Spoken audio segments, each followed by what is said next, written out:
Everybody, and we are joining you from quite a unique venue here this evening. It's Ramp Playground in Northeast Philadelphia. It's a Philadelphia Catholic League football matchup between LaSalle College High School and Father Judge High School. My name's Bob Long. I got Bobby Mullen sitting next to me, and look who we have here in the stands, a bird's eye view of Tyler Kern and Danny Rovey. Guys, great to have you both on board here today, and this should be a fun game. It's one of the most fun games we get to do, and we really only get to do it once every 2 years. Yeah, couldn't agree, Bob. I know we had this one marked on the calendar. Love, we're sitting about 5 rows up, top of the seats up here. Beautiful view, beautiful evening. I think it's like 72, 73 degrees out. See the full moon out there. Beautiful night. Yeah, of course, Tyler.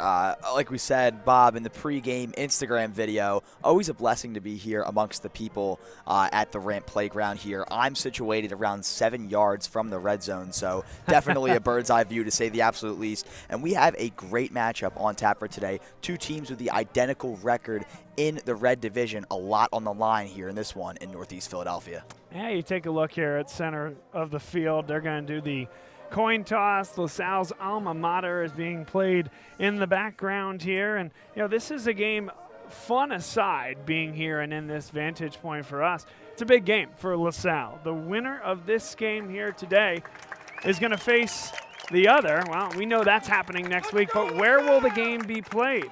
Will that game be played at LaSalle's home field of Wissahickon, or will Father Judge get another opportunity in this Cauldron, which is quite a home field advantage, unique in a lot of ways?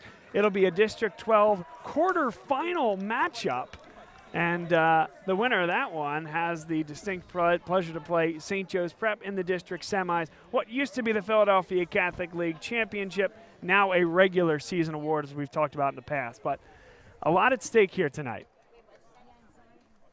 Yeah, of course. LaSalle coming off a tough loss last week against a very good Roman Catholic team, the best of the program I've ever seen it.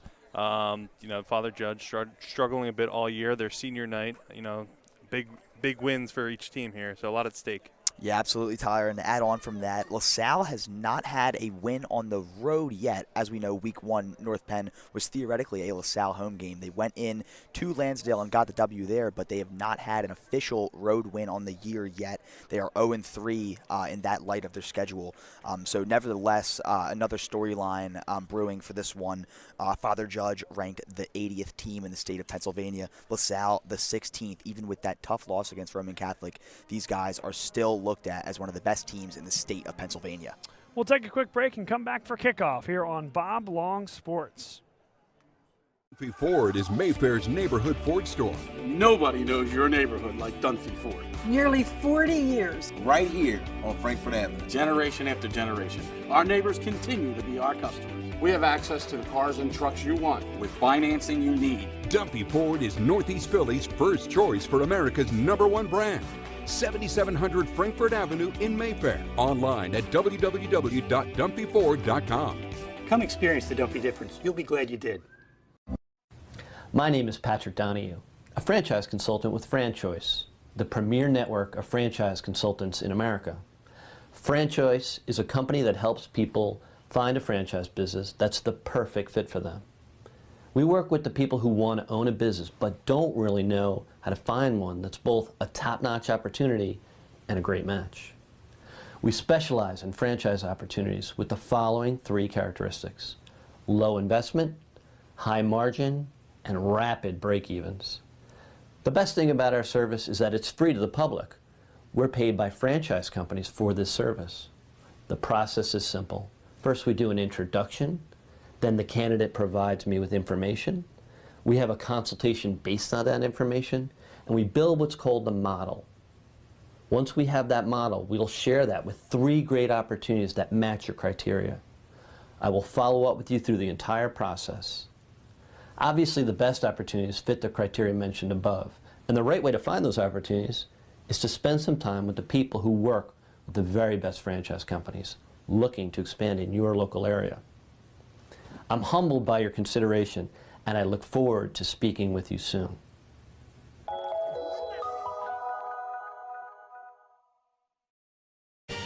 They said it couldn't be done, but somehow CCM was able to close this home in just 21 days. Carl, how'd you pull this off? Oh, hard work, dedication, grinding. Were you ever worried? Well, you know, Chloe, they pinned us in deep in the second bedroom, inspection issues, but we regrouped. Knew there was still a lot in play.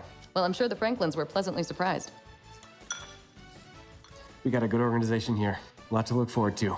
Good luck with the next close. And there you have it. Cross Country Mortgage is dedicated to getting it done.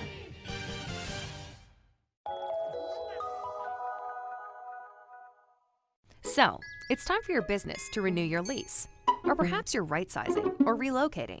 This can be an exciting time, but it's also a major project to undertake.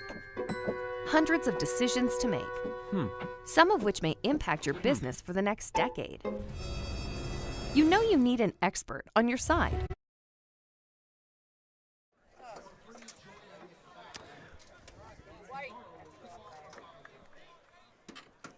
Welcome back, folks, and thanks again for joining us. Kickoff as we're underway. LaSalle in white and Father Judge in the baby blue. There's Des Ortiz with a good start for LaSalle. If you missed us just a few minutes ago, and joining us here in the pregame, Bob Long, Danny Rovey, Tyler Kern, Bobby Mullins alongside with us here today to bring you this one from Ramp Playground in Northeast Philadelphia. The winner of this one will host the other in the postseason. This is the last night of the regular season, really Saturday across high school football, but the last game for these two teams. And then it's off to District 12 play, where the winner of this game, wherever that's played next week, would take on St. Joe's Prep in a District 12 semifinal. Yeah, Bob, a lot on the line. And as we know, last year LaSalle had a very tough loss to St. Joe's Prep to end the season. So with the win over Judge next week, they could see themselves in the same area. And Stevie Davis takes the give, runs off tackle. He's taken down after a gain of 3 or 4. Yeah, I got to admit, Bob, sitting out here, I feel like a high school football fan. You know, we're amongst the crowd here, and it's a good angle of the field. Obviously, you know, not the 50-yard line view we're used to, but, you know, good start for LaSalle, almost 2nd and 5. Well, you are a high school football fan, Tyler, of course. Wouldn't be doing this without that. Deep down. Deep down. No, not that deep. Sidwar fires to the outside. How about Swanson going up high to make the play? Got the feet down on the sideline. Clock runs here and stop momentarily as that's enough for a first down. Yeah, great play there by Nick Swanson. He saw a lot of targets last week and is looking to continue that into this week. Good work there by Bobby Mullen. That's a heck of a camera view on a tough field to go from. 5 rows up here. Well done. Sidwar now in the shotgun. He's going to hand that off to Stevie Davis. And how about that wedge up the middle, and he runs over a would-be tackler. Well done from Davis. Picks up about 8 on 1st and 10. Yeah, Stevie Davis, a nice play right there with the inside run, recognizing the space and then using that physicality to bring down the player. Yeah, that's got to be tough as a safety. You see Stevie Davis just blowing through that hole like that right at you. Yeah, it takes a lot of toughness. And by the way, you want quarterback hits, of course, but LaSalle's defense isn't on the field. That's Tyler Yurkov, who's going to play both ways, quarterback and linebacker. They already got their first quarterback hit of the night. Stevie Davis, he's got the first down on 2nd and 1. He got about 4. It's not something you hear about too much on the high school level. Absolutely right. Another good look at some good blocking there by this LaSalle offensive line. I want to correct that. Any level of football, you rarely see your quarterback out there on defense. Maybe Pee-wee. Gavin Sidwar in the shotgun. J.P. Oates the split wide out on the near side. And Sidwar looks that way, our way, as Oates brings it down. Sidwar right there delivering a dime to J.P. Oates down the sideline. Yeah, Sidwar telegraphed that. Was eyeing down Oates pre-snap and during the snap and at the throw. That was a great throw. He liked the matchup over there, and he telegraphed it to this Judge defense. Man, I got to say, from our angle right there, that was a pleasure to watch. I mean, you can see that ball just floating into the hands of Oates. I think you caught it right in front of you there, Yeah, Danny. basically, yeah. And because of our guy Bobby Mullen just rocking it, everyone at home got an excellent view too. Well done. Sidwar flicks it out wide. He's got Swanson. Swanson makes one miss, and Swanson will score. There's some lightning to make somebody miss and some thunder to run over a would-be defender. Yeah, Swanson right there with the motion route gets into the end zone off a nice throw from Sidwar. That'll be 6 for the Explorers. Yeah, I mean, you can't draw up a better first offensive drive for this Explorers here. They just marched down the field, had a gain on every play there. Well done. I mean, that's that methodical drive that you saw against Archbishop Wood. It was really abandoned with the Roman Catholic game, and now once more we can see it again. Chris Heck missed that kick to the left. So 6-0. Also missed the netting, which, you know, does create an issue here. Yeah, Father Judge. That could go out to the parking lot or even the road if you. Tyler, I told you not to park over there. I think we made that joke last time on the other end there, Bob. You got the cars parked literally right there. I'm parked at the 50-yard line. I'm okay. Happens when you get here early, but I tell you what, it is. You have to be. The seasoned veterans know. See it in the on camera there, the full moon up at the top left corner. Mm-hmm. Beautiful fall evening.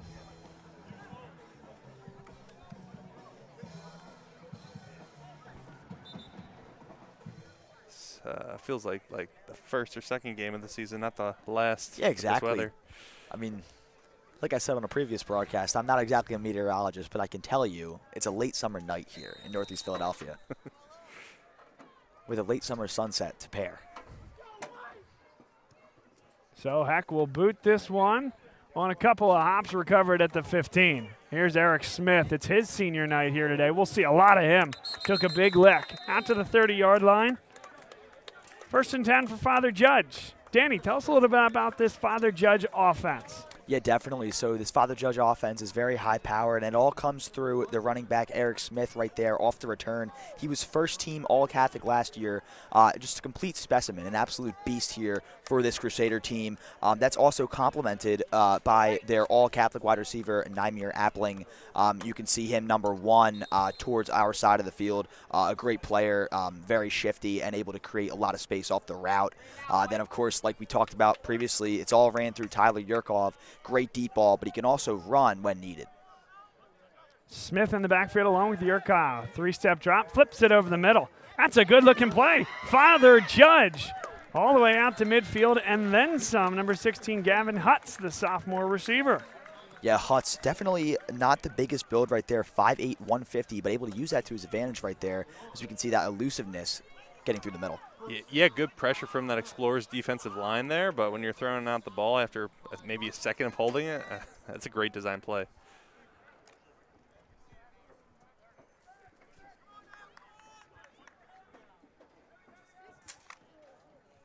Father Judge in those Carolina blues with the white trim and the red numerals. Crisp white helmets. The H-back comes in motion. Pistol look, and they'll give it to Eric Smith. Makes the first miss, and positive yardage for Eric Smith on 1st down. Gain of 4. Out to about the 42-yard line on LaSalle's side of the field. So far, just an offensive battle. Obviously only 2 plays on this Judge team, but, you know, they're getting positive yards every time, similar to the Explorers start. Yeah, definitely, Tyler. To add on from that, I think this Crusader team is just looking to give LaSalle a taste of their own medicine here with the drive. Mix it up with some runs and passes out wide and find themselves in the end zone here with 8:20 left to go in the first. Hutz, who had the big catch on the first play, he's lined up in the slot. They'll flip it the other way and right through the hands of Appling. It was a good throw. Appling's going to want that one back, and you see, guys, on that one, bring the numbers to the right side of the field and leave your playmaker open one-on-one on the left. I like the play call by the Crusaders. Hey, kudos to this Judge offensive line. They look mismatched by size, but they're playing with some heart. They have some power. Almost no penetration there. The other wide receiver, Derek Kennedy, a junior, 5'11", 175. He lines up with Hudson now on the left-hand side of the line. 4 wideouts. Pressure, and they'll flip it up the middle for Smith. Smith makes 1, make it 2, make it 3 that he missed. And run out of bounds. Yeah, Smith right there showcasing his first-team All-Catholic ability right there. You just can't seem to bring him down. Shoveling guys off left and right as he gets out of bounds. A tremendous gain there for the Crusaders.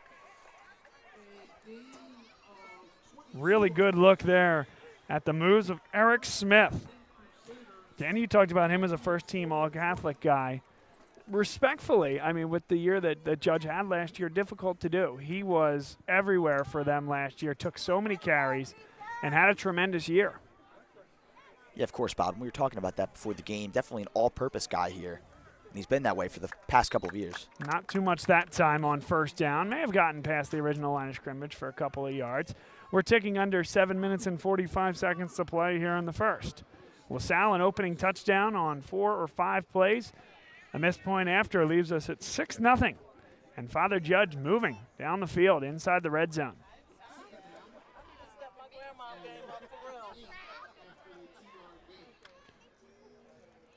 Down and distance, 2nd and 8. 18-yard line. Need to get to the 10 for a first down. And they'll go back to Smith, and he went down without contact. It'll be a loss of 1. 3rd down coming up. Yeah, just a bit of too hard of a cut there. Usually on this turf it's like sandpaper, but just a little too much power there for a loss. And again, unsure of the comfort from a special team standpoint, Tyler. Where and when would Father Judge think about kicking the field goal? The folks in that twin across the street are hoping that they're just out of range. Uprights look a little crooked too, Bob.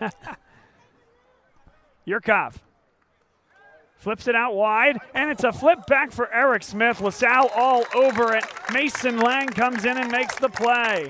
It'll be 4th down and long, and now they'll certainly have to go for it. That would take them out of any semblance of field goal range, I would think. But let's see what personnel group we have coming out here. They look like they're going for it. No, they look like they're kicking the field goal. Going for the field goal. Going for the field goal. See, you're keeping the listeners on their toes. I like it. I can't be wrong if I say they're going for it. Expect the unexpected over here. So this is a 42-yarder from the left hash. It's a good-looking kick. It's got plenty of leg, and it's good. Wow. That's impressive. Yeah, Dane Pizarro right there, the senior, nailing that one with some room to spare.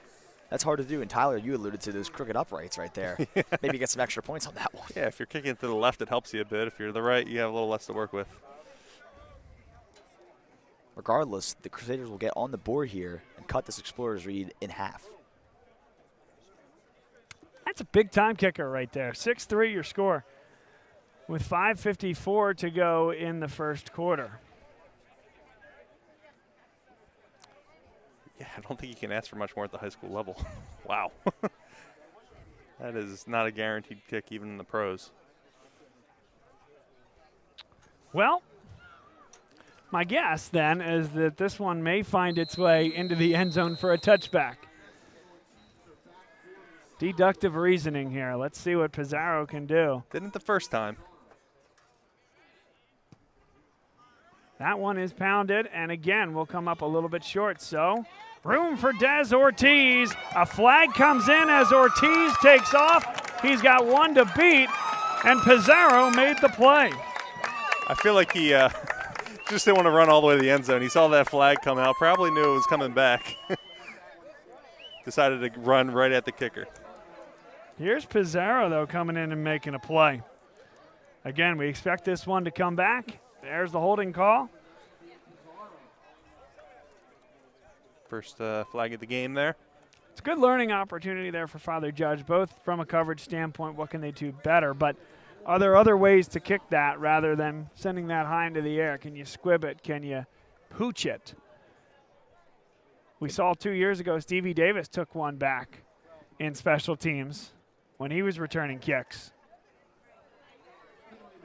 I mean, absolutely, Bob, too. And, you know, when you have a player like Desmond Ortiz and you give him some space to run on, that can be a really scary sight, especially if that Explorers blocking goes to plan and he creates space just like he did on that last one, aside from the flag. You can find him in the end zone every time. So now that LaSalle offense is back out on the field. John McSorley is going to line up at effectively the tight end spot, kind of that H position. And they'll hand it off to Stevie Davis. Davis with a good cut. churning the legs, got about half on first down. 2nd and 5 coming up. He's got such good intuition and balance. He did that spin move back inside and, just trusted his athleticism to kind of backpedal for an extra couple yards there. They gave him 7, so he churned those legs for even a little bit more than the 5 that it initially looked like he had. Swanson and McFadden, the two wide outs on the far side of the field as we see it. And they're going to flank McFadden even further out. Sidwar in the shotgun. He's got Davis with him. Sidwar takes a shot from McFadden. Julian McFadden one-on-one coverage.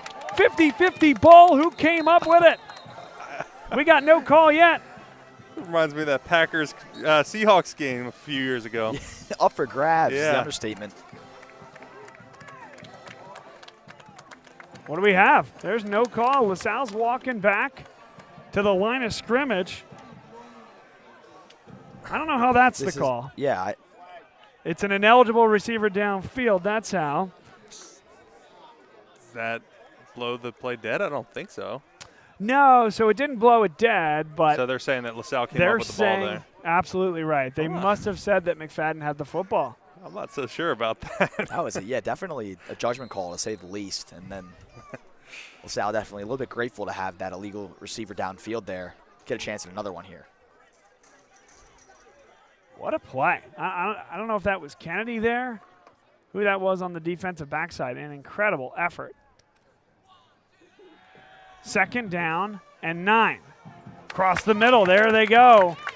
That's where LaSalle can be so effective. Sidwar hangs in, O'Brien makes the catch, 1st down.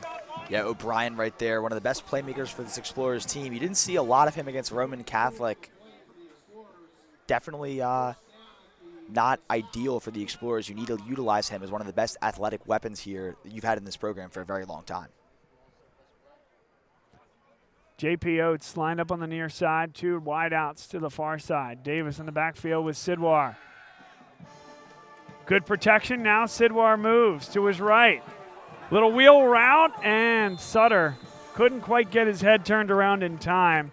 Tyler, I think a really good job by Sutter there to break off the route and try to find an open area when he saw that Sidwar took off with it. Yeah, Sutter doing a great job getting downfield. Unfortunately, a little, was trying to get open there, and by the time the ball was there, he was just turning around. So good route.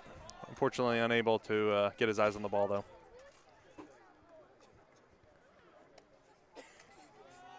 Stevie Davis on 2nd and 10. Met at the line. He's going to trudge forward for a couple. That'll be 3rd down and long. Need to get to about the 47-yard line on the other side of the field on the Judge half for a 1st down. It'll be 3rd and 7.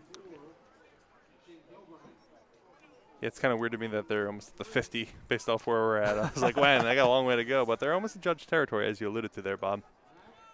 It's all about vantage point there, Tyler. It's all about perspective, yeah.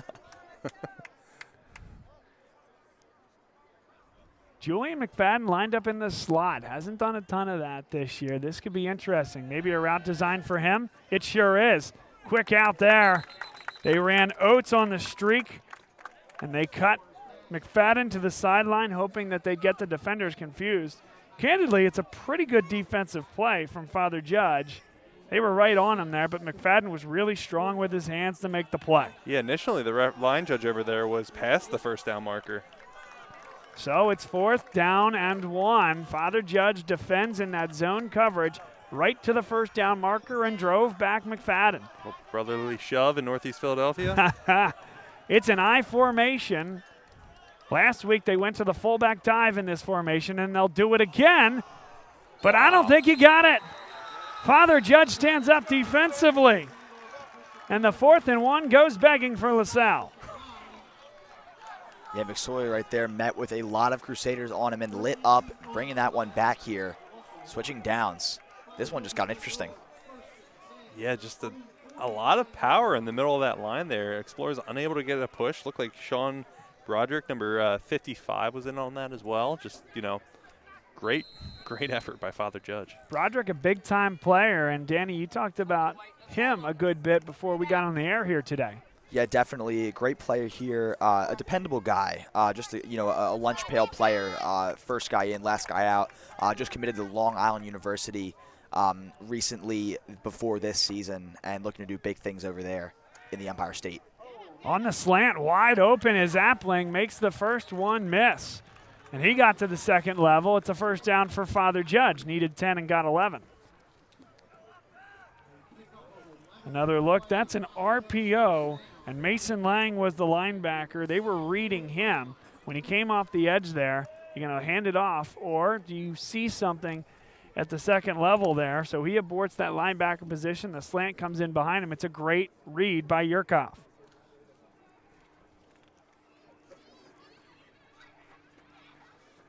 First and 10 from the LaSalle 40. Eric Smith. Gain of about 6.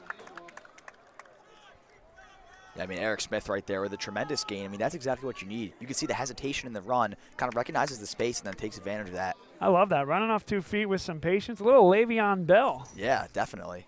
In his prime, that is. Of course. As opposed to now? I'm sure he could still juke cut if someone asked him to. Absolutely. You juke me out of my socks, I'm pretty sure. I'll say. 1:19 to go, a fast-moving first quarter, and Father Judge has to like where they are. Maybe aren't going to like that flag, though. It comes in the area of holding. Blown dead at 1 minute and 13 seconds to play. And keep an eye on the white hat, middle of your screen. It's a holding. So that'll put him back behind the sticks. And, Danny, I'll say maybe a roster here, Father Judge, that more important than most, maybe more so than a LaSalle type of team where they can take the top off. Important for Judge to stay on schedule if they can, and this puts them behind the sticks. Maybe an offense not quite as built for that. Yeah, absolutely. I mean, really, it just comes down to getting points that are available on the board. Just judging back from last week, LaSalle left some points on the board in some key moments against Roman Catholic, and Father Judge, from their perspective, they cannot afford to leave points on the board in a game against LaSalle, where, like you said, they can blow the top off. Smith is the man in motion. Now Yurkov alone in the backfield. Yurkov, and that's well underthrown, intended for Eric Smith. He thought he was contacted there in the linebacking core by Lang. Throw was way short. And it'll be 3rd and 15. And again, not a lot of pressure, and maybe due to that holding a couple plays ago, but not a lot of pressure from this defensive front of LaSalle. Mostly having 3 down linemen there. They've switched it out with 4 depending on the situation, but Stein choosing to go with a 3-4 defense here on 3rd and long.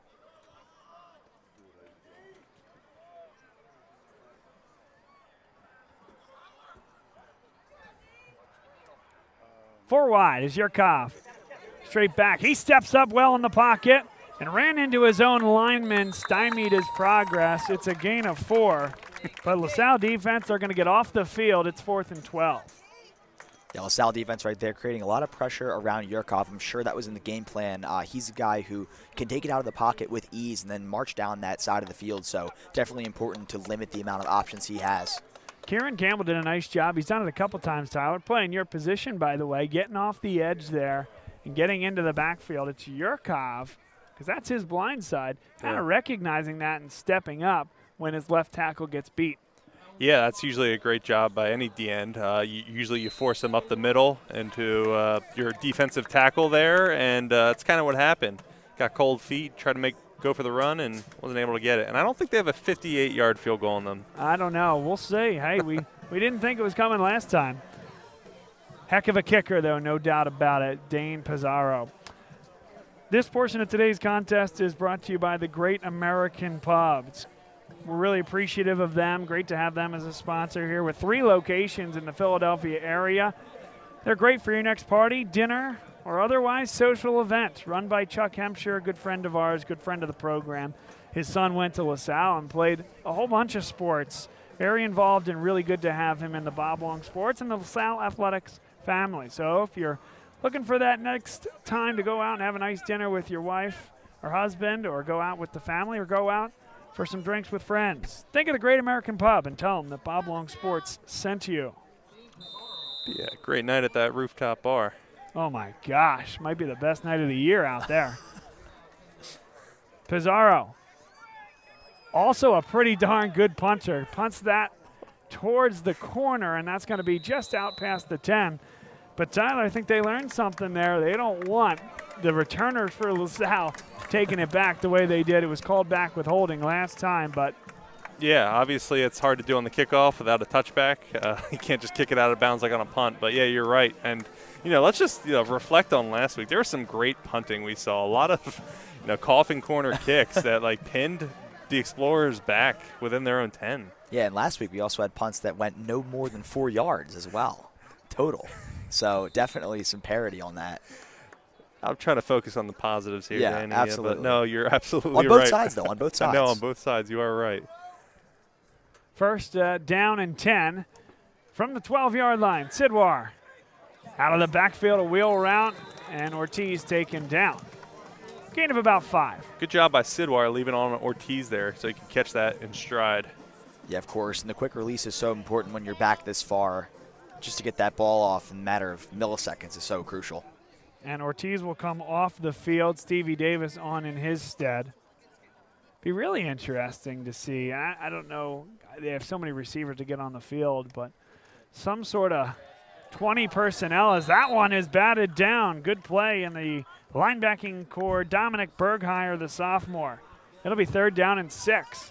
But some sort of 20 personnel, Tyler, where you get 2 running backs in the play at once. I don't know if teams would know what to do with Ortiz and Davis in there, which you can now do with both of them healthy. Yeah, you're right. It'd be interesting to see the LaSalle offense evolve in that way. Maybe that's something we see later if it continues to have some struggles. Yeah, maybe saving something for the postseason. 3rd down and about 6. Sidwar with great protection. Flips it over the middle, but Father Judge again defends in a zone coverage right at the 1st down marker. They shove back McFadden. Punting unit comes out. Yeah, and Yurkoff right there. I mean, for a quarterback, how about that hit right there? Just laying the hammer. He wants that ball back. Absolutely. Let's hope they have one of those 40-yard punts and not one of those 4-yard punts here. Here's Chris Hack, who's done a nice job after coming back into the fold. Was out for a couple of games. He'll punt this one away. His heels on his own 5. And it is blocked by Father Judge. They return it for 6. Man, nobody touched that, man. Oh, my goodness. I mean, that right there is one way to change the game. You can see the jump that they got from the outside right there. Just pounced on that one and straight into the end zone. Could not get easier than that. I think it's Gavin Hutz, if my eyes serve me. Number 16 had the first catch of the game for Father Judge. Makes it happen on special teams, and LaSalle trails 9-6 early in the 2nd quarter. That ball just bounced perfectly back to him, too. Grab that in stride. That's got to – you'll remember that one for the rest of your life.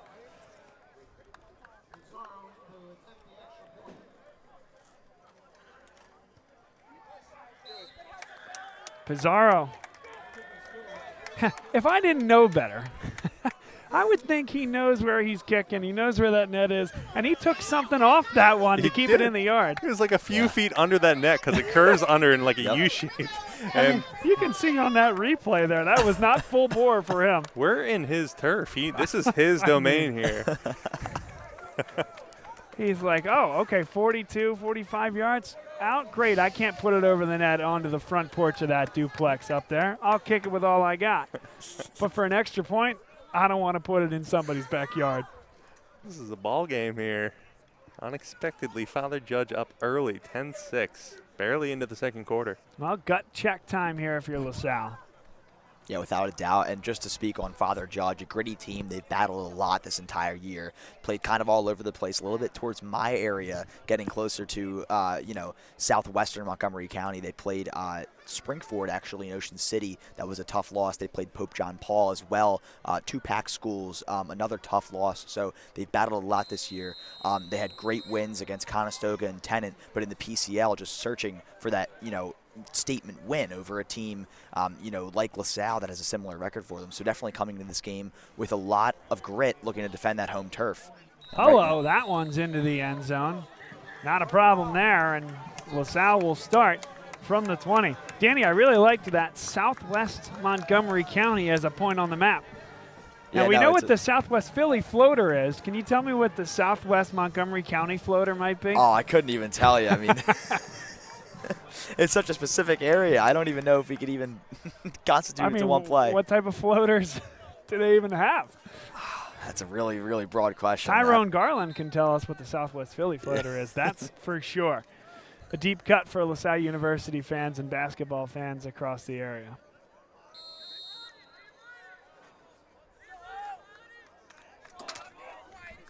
Julian McFadden, he's on the near side near us. Stevie Davis cuts outside, but Father Judge moving to the football, doing everything but tackling Stevie Davis. He got 7 on first down.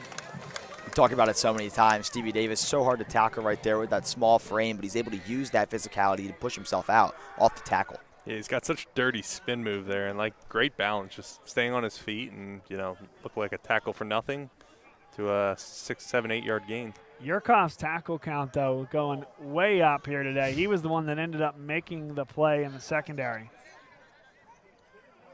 Now only 10 guys on the field, so Gavin Muller will come in the H position, serving as that extra blocker on the right-hand side of the line. Stevie Davis took the handoff, got to the edge and has the first down. Needed 3 and got 5. Timing was almost dangerous there. High snap, but Sidwar did a good job of getting up, securing the ball, and getting in Stevie Davis's pooch before he ran by him. Yeah, for the 3-and-out last drive right here, definitely important. LaSalle establishes some momentum, just breaking over into their own 30. Got a player down on the field. A late October cramp, it looks like. I tell you, it is still pretty warm out here today. Got up to about 80 degrees. Tyler, I understand you turned down a 9-hole outing to be here today. We appreciate that. That's all right, Bob. There's plenty of rounds in my future. Maybe not in the near future, but right. Yeah. It's all right. It's a beautiful night. Wouldn't want to be anywhere else. Let's tell you about our partners at CJO Design and Construction. These guys are happy for sure because they are still out doing landscape construction work all over the place. So long as the ground isn't frozen, these guys will be out there. Whether you're trying to plant new hedges or shrubs, do some new mulch, or do another project around the house. Maybe that's even a deck or a hardscaped area, maybe even an extension to your house. They can do all of that. This goes way beyond landscape contracting. We appreciate Chad Ormond and his wonderful staff for all that they do. Helped my wife and me with a project in our backyard, and we are super happy to have them on as partners here with Bob Long Sports. That's CJO Design and Construction, run by our good buddy Chad Ormond. Visit them at cjodesignandconstruction.com. We'll also tell you about E&M Insurance in North Wales. E&M Insurance is an independent insurance agency, meaning that they deliver for their clients.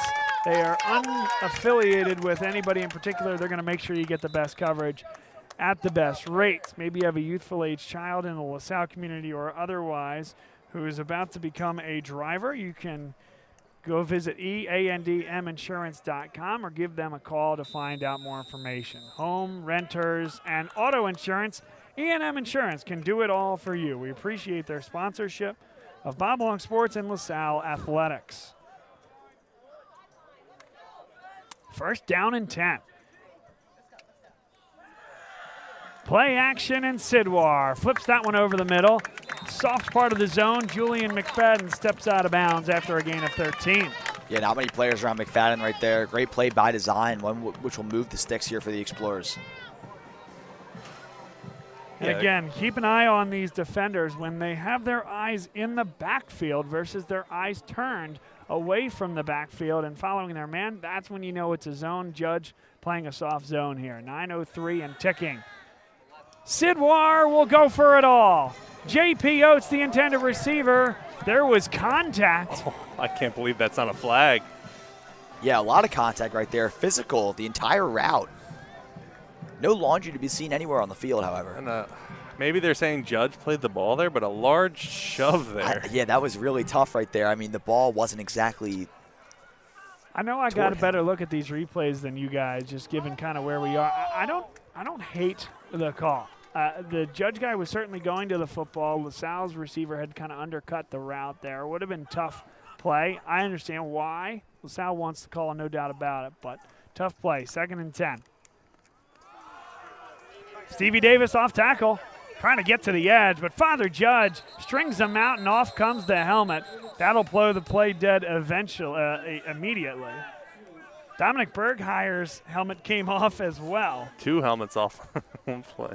And both of them have to take the next play off. So Ortiz will come in for LaSalle. 8:41. Fast-moving game. Both teams are keeping the ball on the ground, and the clock has been moving. LaSalle trails 10-6 on the road at Father Judge. It has been a long time since LaSalle has fallen to this Crusader team. A long way to go, and this offense looking to get humming, led by Gavin Sidwar, the sophomore quarterback. Stands in. Ortiz picks up a big block, giving Sidwar time to fire for Swanson. Wow. Swanson is brought down inside the 5. LaSalle responds right there with an emphatic touchdown. Finds Swanson in stride, puts a lot of air under that one. And what a play to put the Explorers back on the board, 12-10. I don't think that's a touchdown. I know the band is playing, but inside the 5-yard line. 1st down and goal. Yeah, that's my apologies. From our vantage point, it's really hard to see that goal line. I guess, yeah, like you said, just a couple of yards short then. Kudos to, Bob, you mentioned it, Ortiz picking up that huge block. Someone 50 pounds heavier than him. Just getting lower, playing hard-nosed football there, and a great block. Giving Sidwar that time he needed. They do need to change the scoreboard, however. Yep. That wasn't a touchdown. They know something we don't. Don't worry. All folks can see on the broadcast is our digital scoreboard that says 10-6 Judge. So we're set here.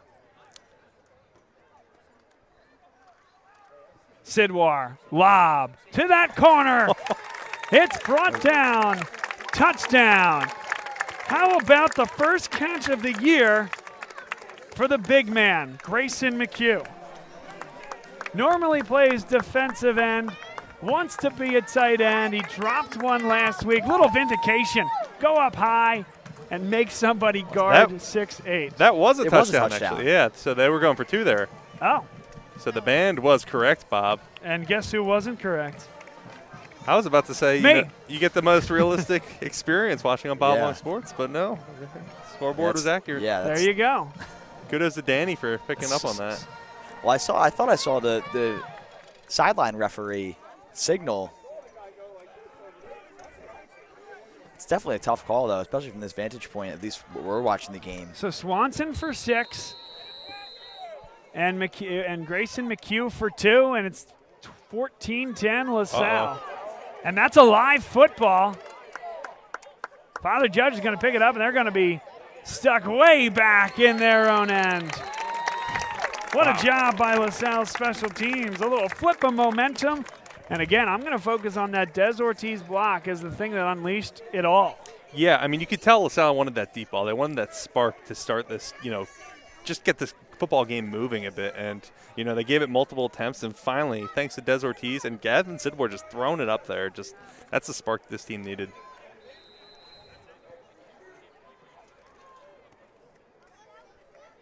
So now the ball's all the way back at the 8-yard line.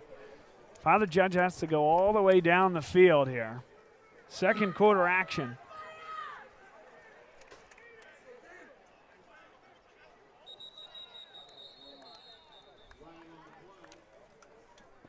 And it's going to be offside against LaSalle. You're definitely unfortunate right there with the field position you're given to start to have these Crusaders chip away at that. By your own mistakes, it's never good.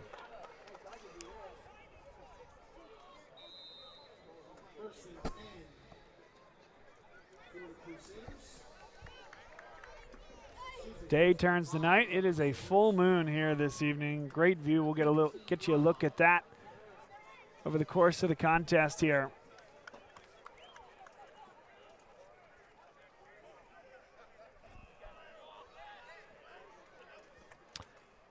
Yurkoff flips it over the middle. It's a good catch and a really good tackle out there by Hawkins.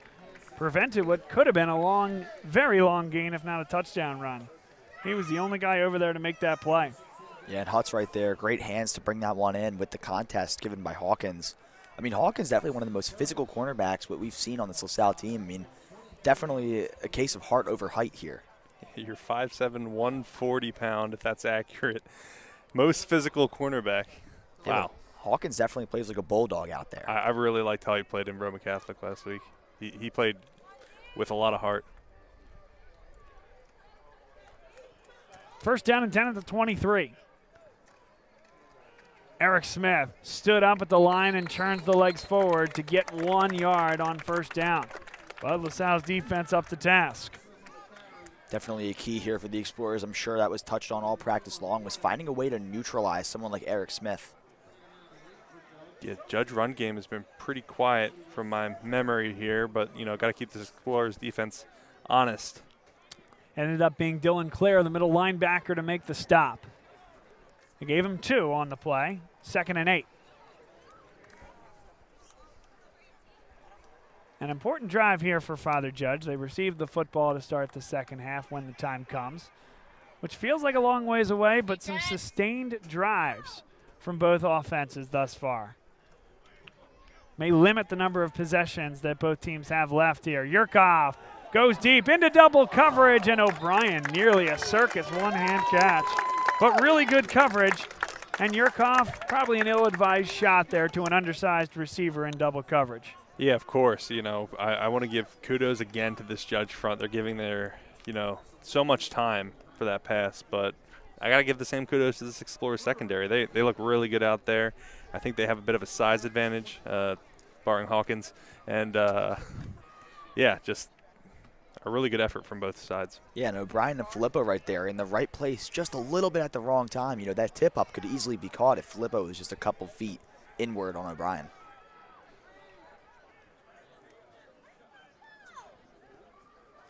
Yurkoff on 3rd down and 8, flips it out wide and nearly intercepted. Jumping the route was Joey O'Brien. That's a heck of a series for him. Joey O'Brien really wants a turnover. That's back-to-back plays. He was so close to having an interception. Nearly plucked it right out of the hands. I like that, though. He went right to the incompletion, didn't dwell on not getting the interception, and was happy to force a punt here.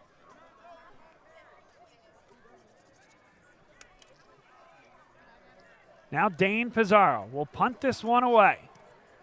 That's a high, hanging, short punt. And it takes a Father Judge hop, but by and large, pretty good starting field position for this LaSalle team. Not a bad punt, though. Like not bad at all. No. What were they on their own 20 there? 15 even? Flipping the field a little bit. Yeah.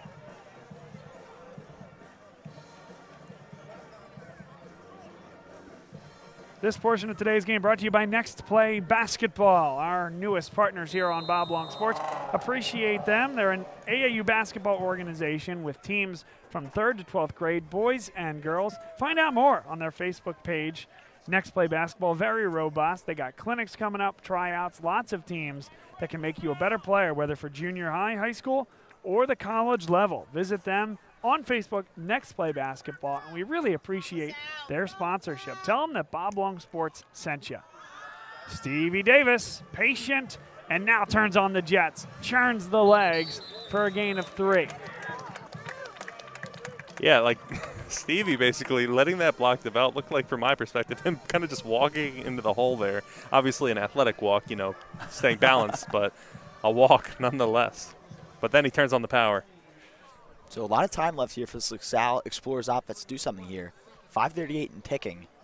That's more than enough time to set up a methodical drive and get a score on this one. Yeah, maybe even an opportunity to burn some clock.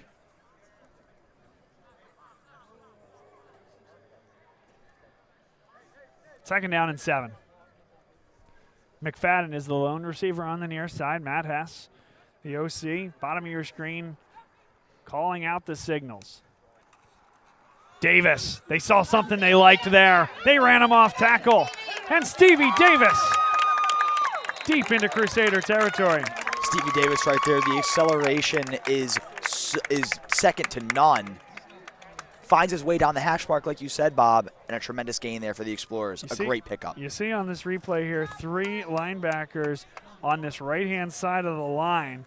And so Matt Hess saw that. They adjusted. They moved Stevie Davis to the other side. That's a heck of a job by this offense, operating on a play-by-play basis and reading what this defense is giving them. Davis. Again, not too much there for him. Second down and long coming up. Clock moving, under 5 minutes to go in this second quarter. And with Father Judge to get the football back, LaSalle would love nothing more but to take this clock all the way down and punch it in the half's final minute.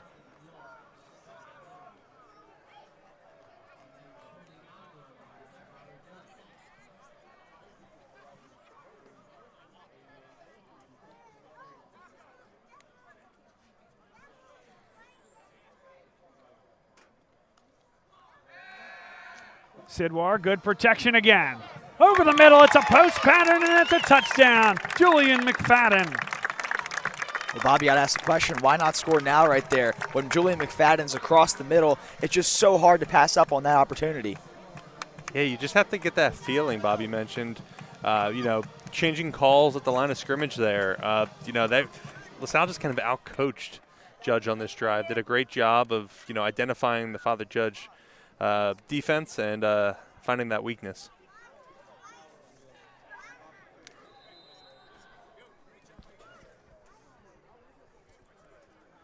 So now we'll see. It was a missed extra point on the first touchdown. They chased the points and got them on the second touchdown. They lobbed it up for Grayson McHugh. And the offense is going to stay out there again. Sidwar will come under center for the time being, and Stevie Davis will be the lone setback. Sidwar rolls, looking for a man. Across the back of the end zone, it was juggled initially. Got it. But caught for the 2-point conversion. Yeah, what a pickup right there by J.P. Oates. Just finds that one. I mean, it's so hard to throw the 2-point conversion, but LaSalle's converted twice off the pass. Got that foot down. Really good camera angle, Bobby. Well done. And it's 22-10 LaSalle.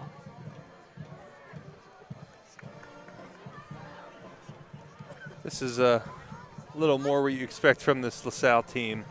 Had a bit of struggle in the first quarter, but have been putting together quite a good game on both sides of the ball ever since. Yeah, without a doubt, handling business so far right there. A great drive. Not exactly taking up as much time as we would have hoped here up in the booth, but nevertheless, it's so great to see points on the board in favor of LaSalle. That's right. We're not here to nitpick touchdown drives. Absolutely not. The offense was up to task. It was O'Brien with that kick. Yep, and he kicked the last one too. Kind of a squibber. And Father Judge will get good starting field position with 4 minutes and 9 seconds to play. So that pendulum swings, and there are flags all over the field. The pendulum swings and a fist swings as well. You're definitely looking to see how this one develops here.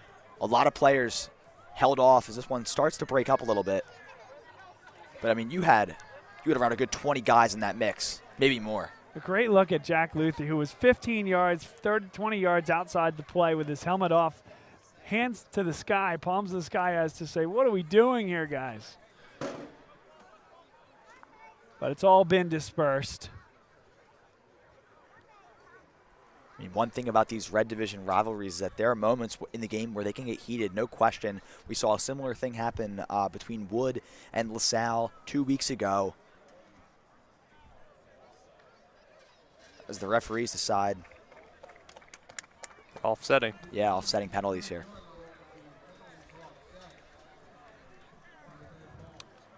I didn't really see what happened there. I was just kind of looking down, and I noticed the fight breaking out there. Without a doubt, words were exchanged. And hands were exchanged as well. That was a great dramatic pause there. Yeah. I'm going to put that up for quote of the year. Yeah. Words hurt, but so do fists. Yes. All right, 4:09 to go. So we talked about that pendulum, Tyler, before all heck broke loose. But Father Judge still fine here. Well, they'll be 1st and 15. They're getting off schedule. But from a standpoint of if they can engineer one of those touchdown drives, again, the only touchdown they've scored was on the blocked punt that they returned for a touchdown. However, the first drive and even the last one, they started moving the ball well. If they can punch one in here, they get the ball to start the second half. You have to think about going 2 for 1 if you're the Crusaders. The old twofer. 3 wide.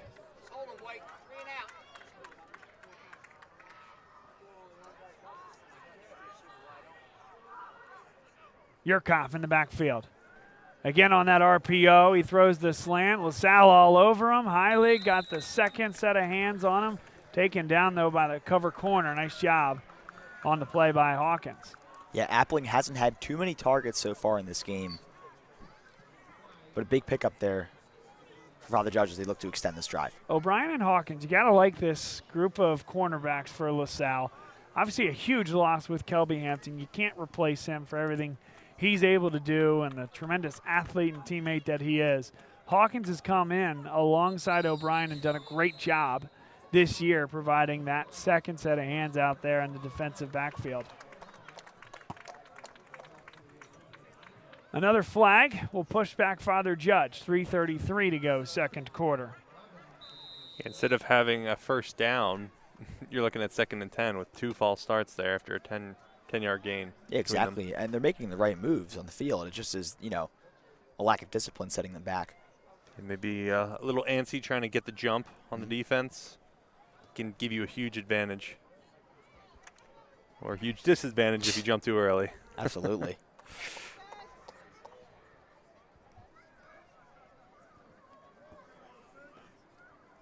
Second down and 11. Pistol look. Yurkoff. Lots of time, and it's intercepted. Jack Luthi. Luthi needs one block, gets it. Speaking of memorable plays, wow, he just snatched that right out of the sky. Luthi. And it's an interception return for a touchdown for Jack Luthi. Luthi all the way to the house. You love to see that one. He's been so active all year right there. Now has a touchdown to his name for the Explorers. What a play. That's every defender's dream right there.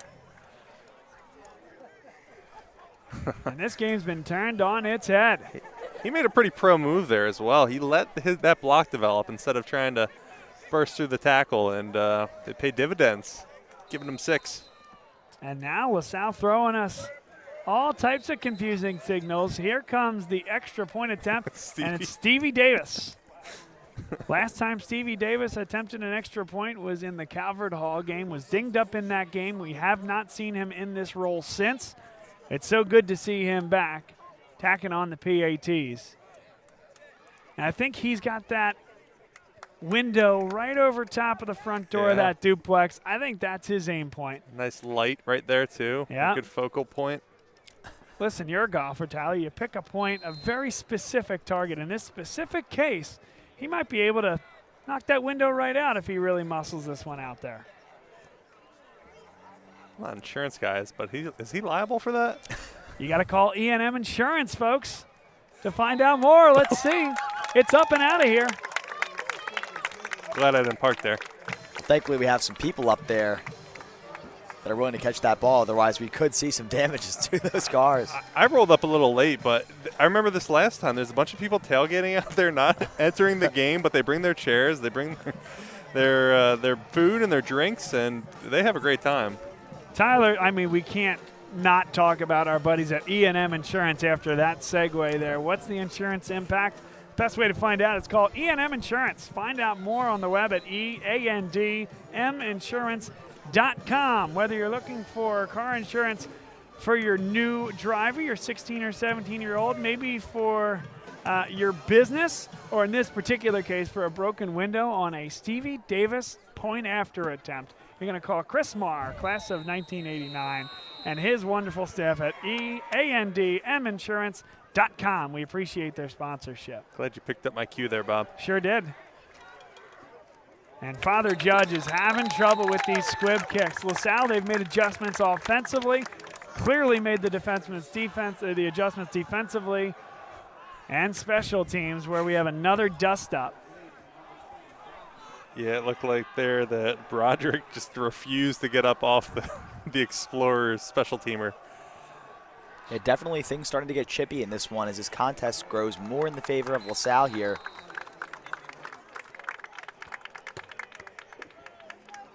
And Judge will take the field with 2:45 remaining here, just looking for a score. They started off hot, cooled off ever since.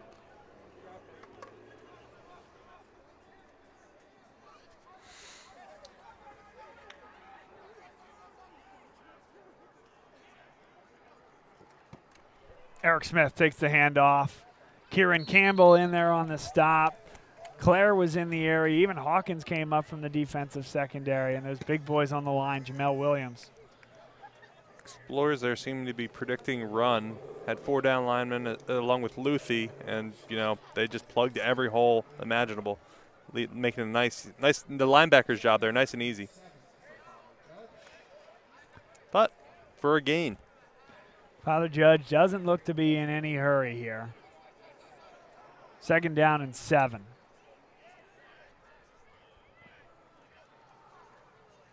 Smith again. He's dropped, and now LaSalle can think about calling some timeouts if they choose. 1:56, and that clock is ticking. 3rd and 7. You would think certainly if they stop them here, you'd take the timeout, but I'm a little surprised they didn't do it with the 2 minutes on the clock.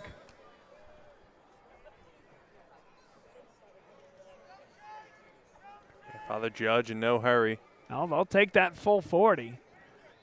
They have to snap the ball in about 10 seconds because they restarted that play clock at about 2 minutes. So we should be under 10 now. And they got it right down to the final second. Yurkoff slings it out wide. It's caught, and he stays in bounds. And so LaSalle will call the timeout with 1:10 to play in the 2nd quarter. They'll get the football back. And can Gavin Sidwar and this band of receivers engineer a last-minute drive to score? I mean, absolutely, Bob. We saw that happen against Roman Catholic last week. That, I believe, was a 30-second drive. I know it was in the 4th quarter, and the game was seemingly over at that point, but nevertheless, the Explorers team can run the right place to get him in the end zone in 1:10 seconds. That's a lot of time left on the board, not even for a touchdown, but just a score. And maybe you send all out at the punter Pizarro. He's a tremendous punter, don't get me wrong, but Father Judge is undersized at just about every position. Can you really continue to flip this momentum and put a statement here by going and getting yourself a punt block? And I noticed the returners lining up not as far as they did last time. They gave maybe about 10 yards closer. A lot of speed between Ortiz and McFadden back there. Pizarro. High snap, and he just got it off. Ortiz comes up to get the football, makes one miss. He's got room to the outside. Des Ortiz down the sideline. Touchdown. Oh, laundry on the play. But, and I tell you what, if it's on, boy, that's a tough call if it goes on whoever it goes against. That's a bad call. Filippo had his hands in the air, didn't block at all, just kind of stood there with his body to block for Ortiz, but looks like there's some discussion going on here. Boy, you know what? Replay at 25% speed. He's got his hands up, and then he does bring his hands down and kind of shoves the guy in the back. Ortiz has already passed him. Not needed. John Steinmetz hates the call. I don't blame him. I think that's a very difficult call, but if there isn't a case to make, it would be the one I just did. Get pretty good field position still. Yeah, tough break there.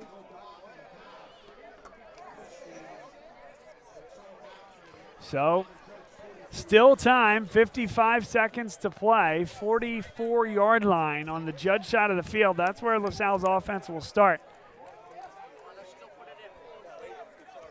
Plenty of time. Timeouts to work with.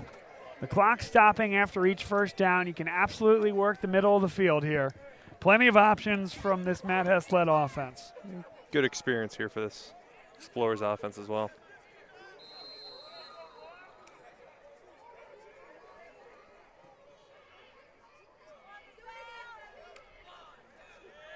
Sidwar, again, great protection against a three-man rush, steps up, and he finds J.P. Oates. That's a big-time play from your sophomore quarterback. Yeah, and LaSalle running a quick offense right here. The clock stops, but now it'll begin to run again. Sidwar does a great job of having pocket presence and knowing where the pressure is and where to step. Don't expect that from a sophomore. And right back to it. Gavin Sidwar again moves in the pocket, now flips to the outside, right along the sideline. It's incomplete. Did not get the foot in bounds. Thought that time he had a little more time than he thought he had there, but very, very close to making a nice pass there. I'd say he did make a nice pass. Yeah, definitely. Yeah, sorry. Nice completion there. That's right. Yep. Completion went begging. 33 seconds left. Ball's at the Father Judge 25-yard line, 2nd and 10. And an incompletion doesn't hurt you too much. You stops the clock, lets you take a breath, analyze the defense. Ortiz is the running back alongside Gavin Sidwar, who again has great protection. Now it starts to break down and dumps it off to Des Ortiz, who keeps the legs churning, and he got out of bounds. No, maybe he did not. Maybe LaSalle called the timeout. The hands from the officials blew the play dead. Let's see. Really tough to see here. Yeah, no chance you're going to see that on that replay. But it is a timeout.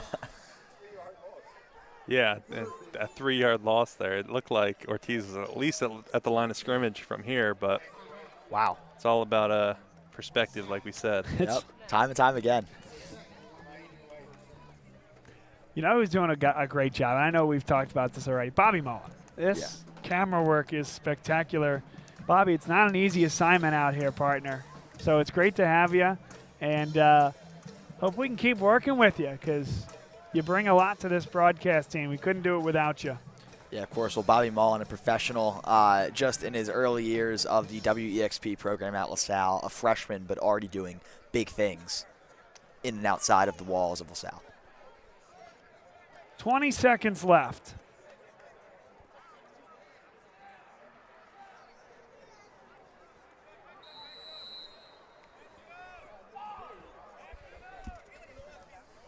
Third down and 13 from the Father Judge 28. Have to get to the 15-yard line for a first down. Sidwar running and flips it for Des Ortiz. Has to make a lot of guys miss and goes down. Timeout with 7 seconds left. That's the last timeout for LaSalle here in this half. You don't have to take the shot here, but you almost have to with the time, and maybe you get the first down and then rush to the line of scrimmage, but this also may very well be the last play of this quarter or this half. Catch a bug there? Yeah, it may have. It's like summer. Yeah, it's warm enough for bugs, yeah. Mosquitoes are out, folks. But maybe the last play here for the Explorers. So, of course, clock management is essential in a position like this. Just look to find your hot guys across the middle and then connect with them into the end zone like you did with McFadden on that play. Yeah, I'm looking at Oates and McFadden here on maybe a crossing route of some sort. Yeah, exactly. It's worked time and time again throughout this entire year against all sorts of defenses in the PCL or not. So to exercise that option would be a great move for the Explorers. Or they could decide on another play. Yeah, they could decide whatever they want to do, actually. Yeah, you're right. What do we know, Tyler? No, we're just out here as fans today, Danny. We know that LaSalle has 8.6 seconds with which to work. A 19-point lead. And the ball on the 24. Here's the 4th down and 9 play. Sidwar again, great protection, but the time is going to run out on him here. This will be the last play of the half. Towards the end zone. Swanson, touchdown. What a play there. Gavin Sidwar under pressure, men to his right and left. Airmails that one all the way into the end zone, caught by Swanson, retains it with the hit. What a play for the Explorers. It looked like that play was designed to go to McFadden in the left corner of the end zone, but right when he got open was when there was pressure in Sidwar's face, and I can't believe Sidwar got that pass off. I mean, a miraculous throw right there. And what a grab, too. In contact, holds on to the ball. I mean, we need to start having a conversation about the impact that Nick Swanson is having on this team since he's come and started playing a few games ago. He was hurt in the preseason. We're not sure if we'd see him. Well, he's here now, and he's a big part of this LaSalle passing attack. It's 36-10, and the half ends in a flourish. Gavin Sidwar from 25 yards away.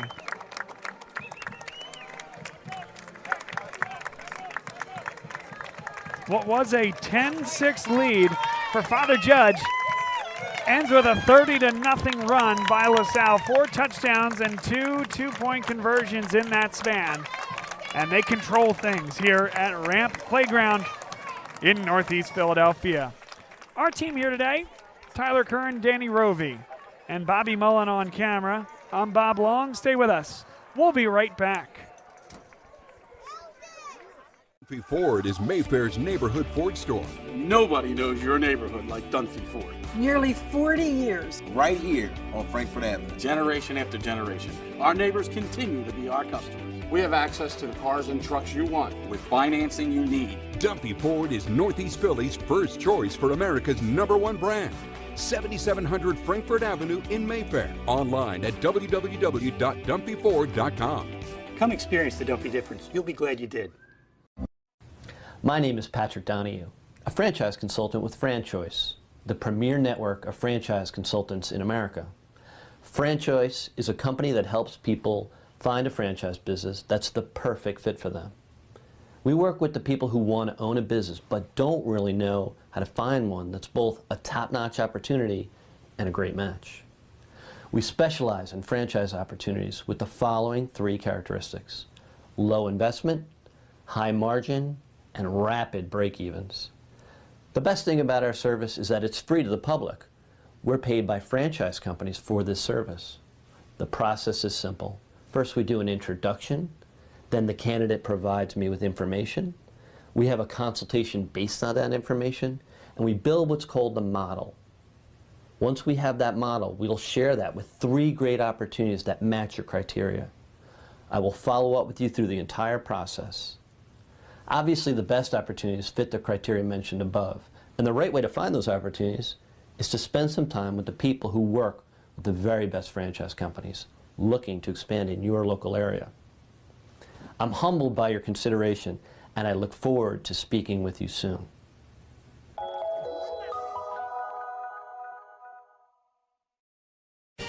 They said it couldn't be done, but somehow CCM was able to close this home in just 21 days. Carl, how'd you pull this off? Oh, hard work, dedication, grinding. Were you ever worried? Well, you know, Chloe, they pinned us in deep in the second bedroom, inspection issues, but we regrouped. Knew there was still a lot in play. Well, I'm sure the Franklins were pleasantly surprised. We got a good organization here. A lot to look forward to. Good luck with the next close. And there you have it. Cross Country Mortgage is dedicated to getting it done.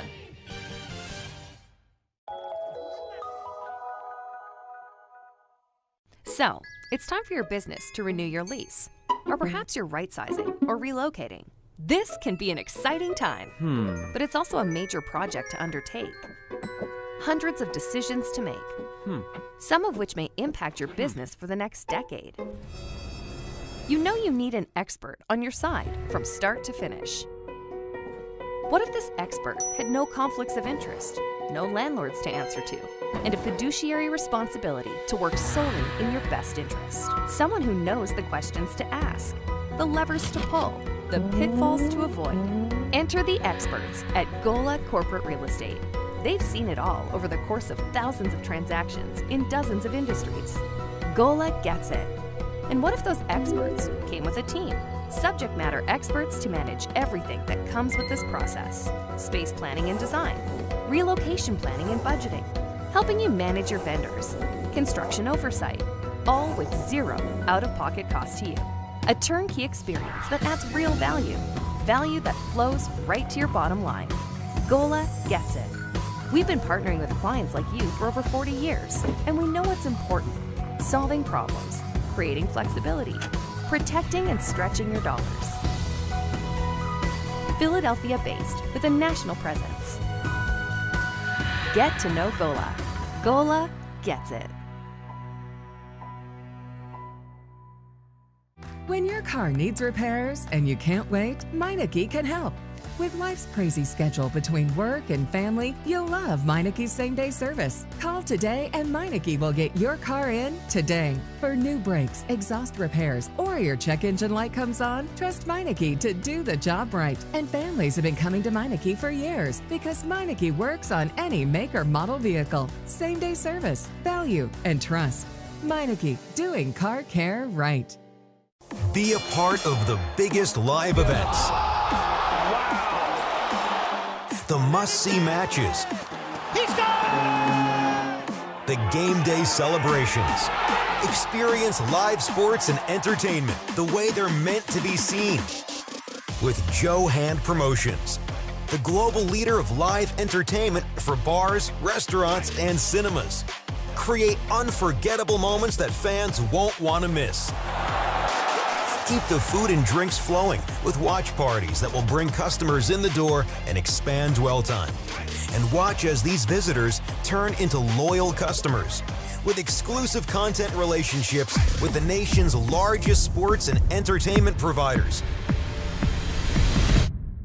In over 10,000 bars, restaurants, and cinemas across America, and customizable packages for every type of venue.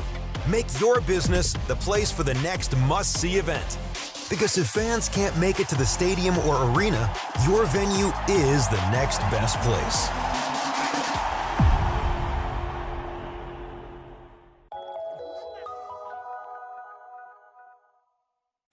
What does this win mean? Been with the family for a long time.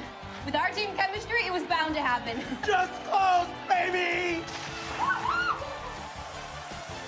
Such a big win from Cross Country Mortgage. Dedicated to getting it done.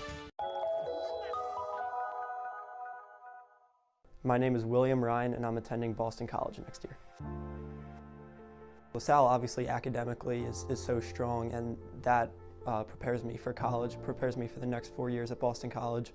But furthermore, I think the community here at LaSalle and the experiences that they provide will allow me to thrive at Boston College next year. The college counseling office here at LaSalle prepared me for the college application process through just one-on-one interviews with my college counselor, and also just having the door open here, and whenever I had any questions, there were so many resources for me to use and for me to be able to fill out the application to the best of my ability.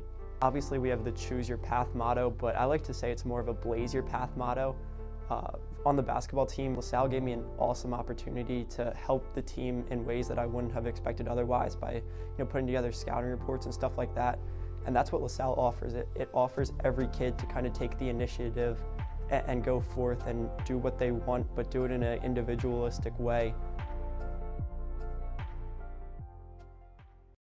Dunphy Ford is Mayfair's neighborhood Ford store. Nobody knows your neighborhood like Dunphy Ford. Nearly 40 years. Right here on Frankfurt Avenue. Generation after generation. Our neighbors continue to be our customers. We have access to the cars and trucks you want with financing you need. Dunphy Ford is Northeast Philly's first choice for America's #1 brand.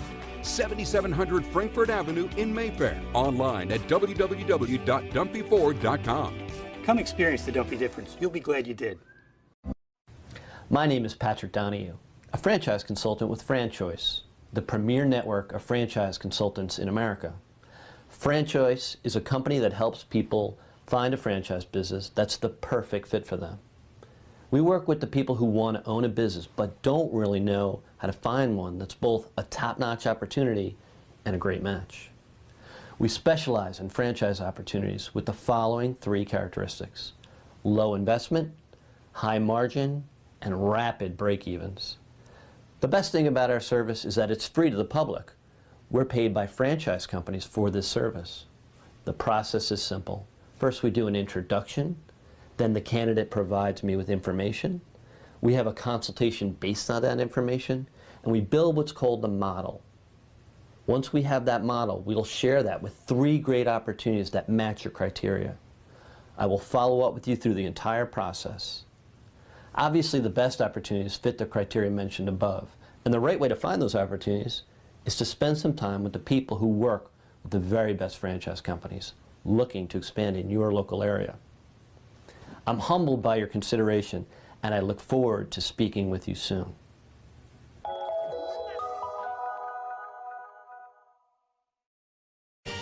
They said it couldn't be done, but somehow CCM was able to close this home in just 21 days. Carl, how'd you pull this off? Oh, hard work, dedication, grinding. Were you ever worried? Well, you know, Chloe, they pinned us in deep in the second bedroom, inspection issues, but we regrouped. Knew there was still a lot in play. Well, I'm sure the Franklins were pleasantly surprised. We got a good organization here. A lot to look forward to. Good luck with the next close. And there you have it. Cross Country Mortgage is dedicated to getting it done.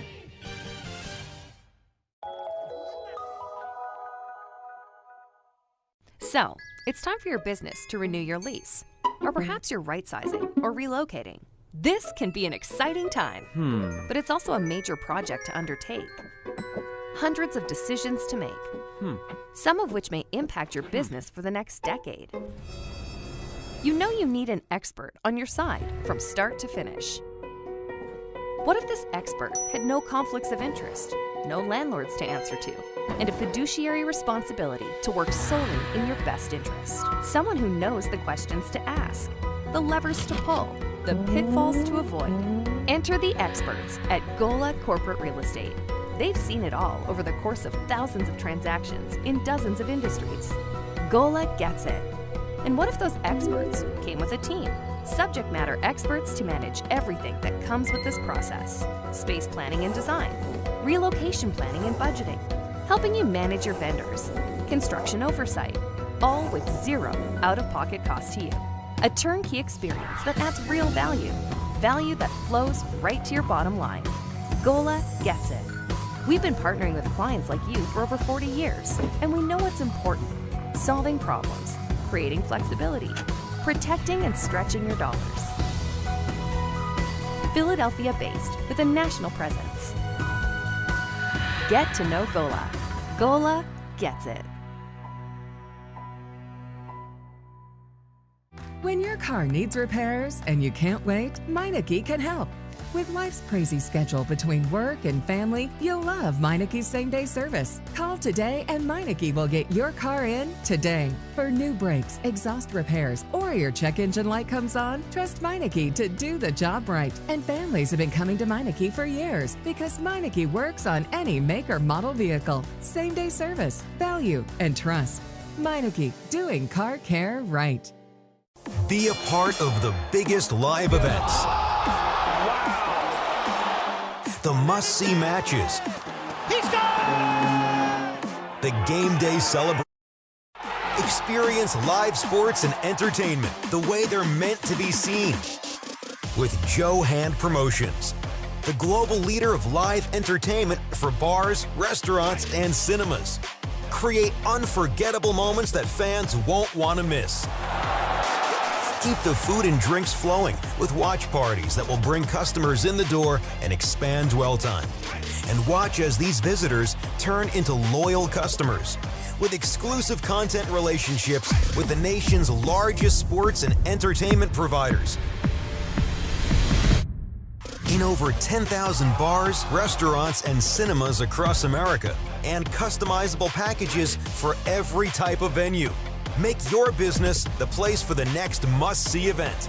Because if fans can't make it to the stadium or arena, your venue is the next best place.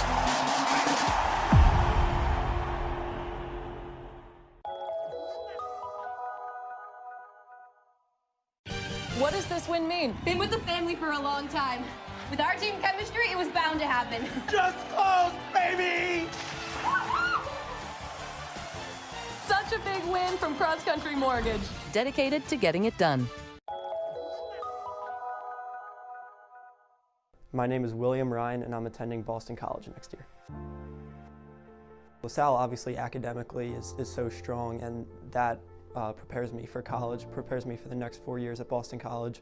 But furthermore, I think the community here at LaSalle and the experiences that they provide will allow me to thrive at Boston College next year. The college counseling office here at LaSalle prepared me for the college application process through just one-on-one interviews with my college counselor, and also just having the door open here, and whenever I had any questions, there were so many resources for me to use and for me to be able to fill out the application to the best of my ability.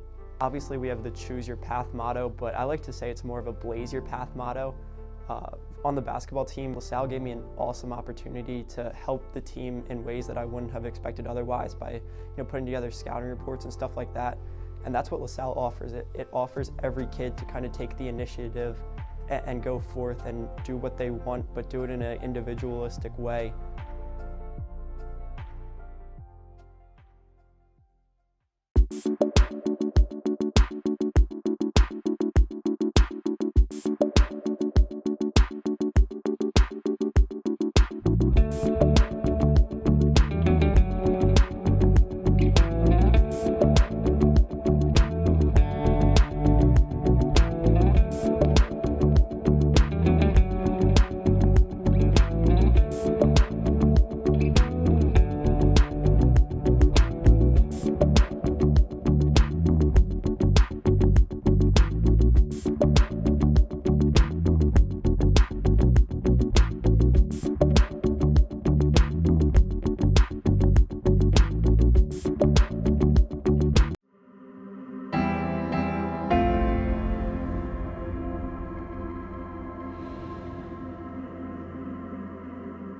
Hello, I'm Brother James, President of LaSalle College High School.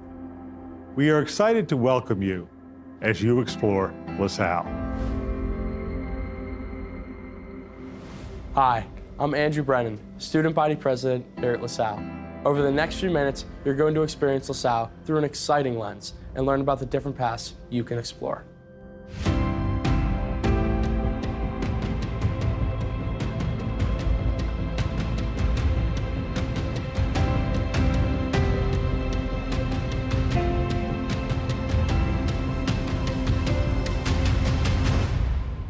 Hi, I'm Jim Fike, principal of LaSalle College High School. For over 160 years, LaSalle has provided a college preparatory education to young men in the Philadelphia area. Our goal is to give them the opportunity to discover and develop their God-given talents. LaSalle's curriculum is academically challenging and designed to prepare young men for the future. LaSalle offers students choices across more than 120 topics, and our concentration program allows students to experience various career fields and earn credentials during their time here. LaSalle is a faith-centered community dedicated to the moral development of our young men. At LaSalle, you will be challenged.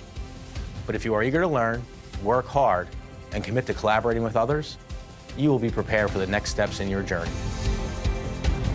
Hello, I'm Marie Stott, and I oversee all of our clubs and activities here at LaSalle. Over 85% of our students participate in our activities, and we have over 60 clubs for you to explore during your 4 years here at LaSalle. Hi, my name is Owen Kunko, president of our TV studio called WXP. LaSalle has many opportunities for you to explore technology. Welcome you guys back. It's early third quarter action, just the opening kickoff here between LaSalle and Father Judge. Another flag on the field.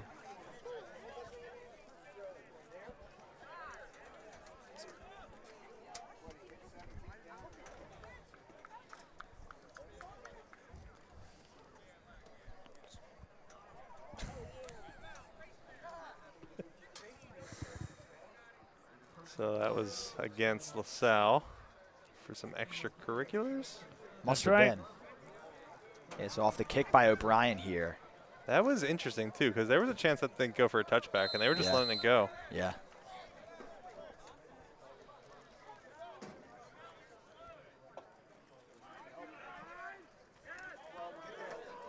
Yurkov hit, Hutz hit and dropped there by Jack Luthi. He went down after the play. Maybe a little bit of theatric there from Hutz.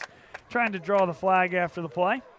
Maybe. There's a big size difference there, too, so momentum certainly carries over. Yep. Yeah, exactly. After that touchdown play, it's safe to say Luthie's fired up in this one. As the Explorers look to extend this 26-point lead, but that all starts, with the stop. Tiernan McNichol comes off the field, and look who's on defensively. Julian McFadden, number 3. Finally. That's a new one.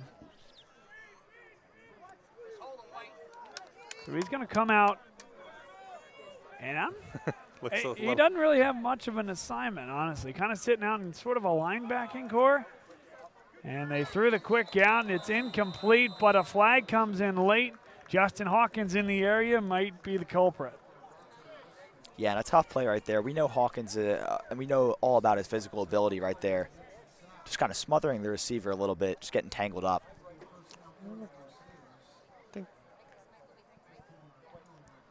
And so they will walk out this penalty. It's 15 yards and not an automatic first down, but as it turns out, a first down. 2nd and 9. So now they'll move it to 1st and 10 at about the 50-yard line. 11 minutes and 4 seconds to play in the third quarter. And the hard count got Grayson McHugh. I think it got Judge. Judge looked like they jumped. Did they move first? Take a look at the replay. 25 looked like he jumped. Well, I think I think that is the right call based on what the replay showed us there. But it was close, Tyler, absolutely. I don't have the advantage of the replay that you do today, Bob. I had my blue goggles on there.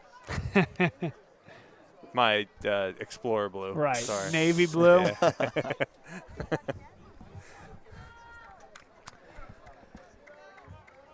So Father Judge moving down the field, 20 yards of penalties since the last snap against LaSalle. Handoff to Eric Smith. Eric Smith keeps on moving the legs forward.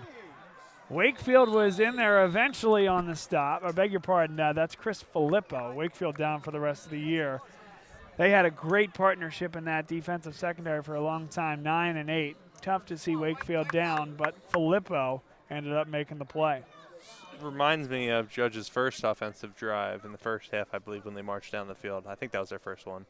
Just, methodical, playing disciplined football, like on the hard count and a few other penalties, and just playing their game. Exactly, and that's all ran through Eric Smith right there. We saw on that last run, just running with the contact. Yurkov in the shotgun and takes a straight back drop. Lots of time. Fires for the end zone. It's a crossing pattern, and Joey O'Brien breaks it up. O'Brien over the top right there, getting some hands in the mix, connecting with that ball and just batting it away. Just a wide open Father Judge receiver in the center of the field there. That's a first down, I think. But instead elected to take that shot, Tyler, like you said. No, I understand that, though, being down 26 points, that you want the points now, but just an observation there. Absolutely. It's a good thought. It was like, I think, zone coverage because Luthie kind of covered him and then moved on to another assignment.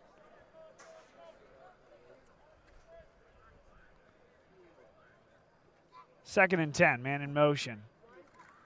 And they'll go to Smith, and then they actually did not. That's a heck of a pull from Yurkov. Hit his receiver in the hands. Second or third time today that ball has just been outright dropped. Yeah, Appling here having an uncharacteristic game.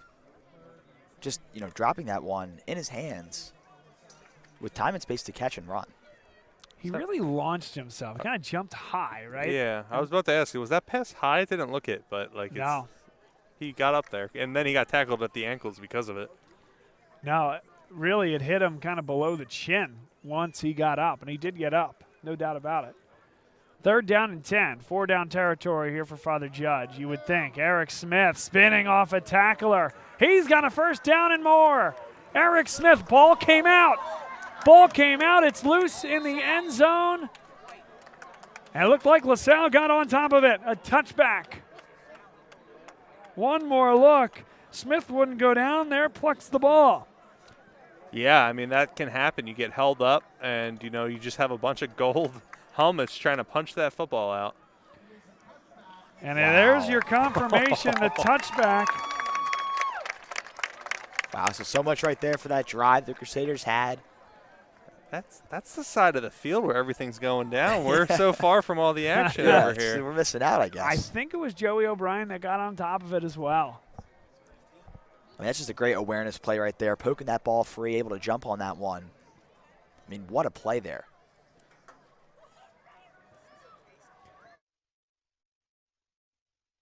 I'll turn it off.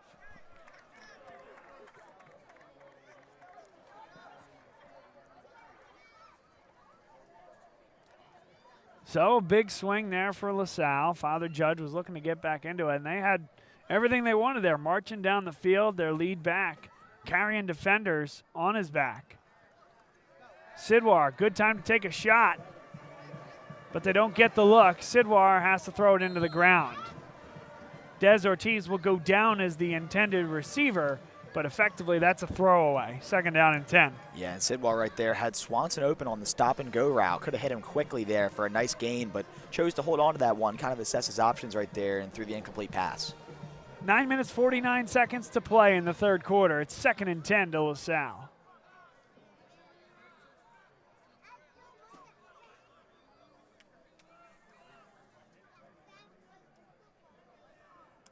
Two wide on the far side of the field, and they'll hand it off to Des Ortiz, cutting up the middle. And he sawed that more than in half on 2nd and 10. It'll be 3rd and about 2. The Ortiz right there, a nice pickup. You can always trust him up the gut like that. His athleticism is just so important. You got to feel good as a LaSalle Explorers fan, too. With Stevie Davis as a senior, Ortiz is looking really good this year. 9:19 and ticking. Sidwar with the fake clap, showing the blitz. I don't know if that's a blitz on the right side there with 25. Des Ortiz. Ortiz spins. And Ortiz, lightning and thunder. He's a beast. Another look at Ortiz spinning in and out of would-be tacklers. Looked like he took a page out of Stevie Davis's book with that spin. Yeah, absolutely. I mean, bouncing off contact like that is so important, and we can see it in both Davis and Ortiz.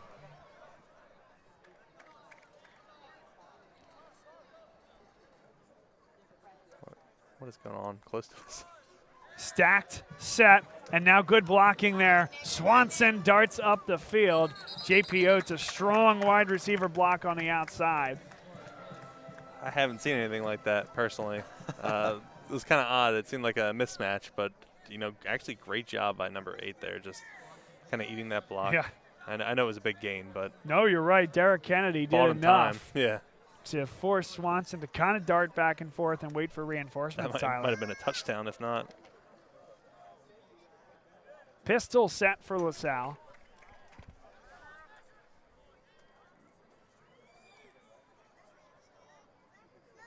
Second down and 3. Sidwar was looking our way.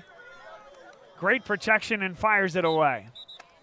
Well, Bob, I had my hands ready right there. That ball almost came toward our the trajectory. Yeah, absolutely.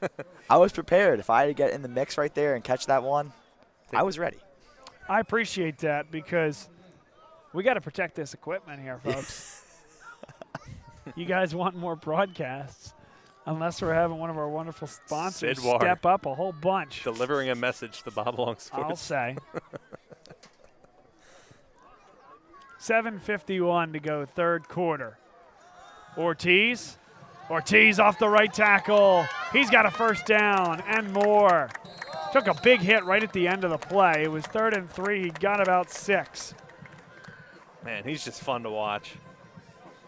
Yeah, Ortiz right there. Just a gamesman for the Explorers. I mean, just finding a way to do everything and more here with this rushing offense. And the lineman doing a good job as well, getting that push against an undersized Father Judge front. Freshman Azir Nelson checking in. Another guy we got really high hopes for. It's been really fun to watch him.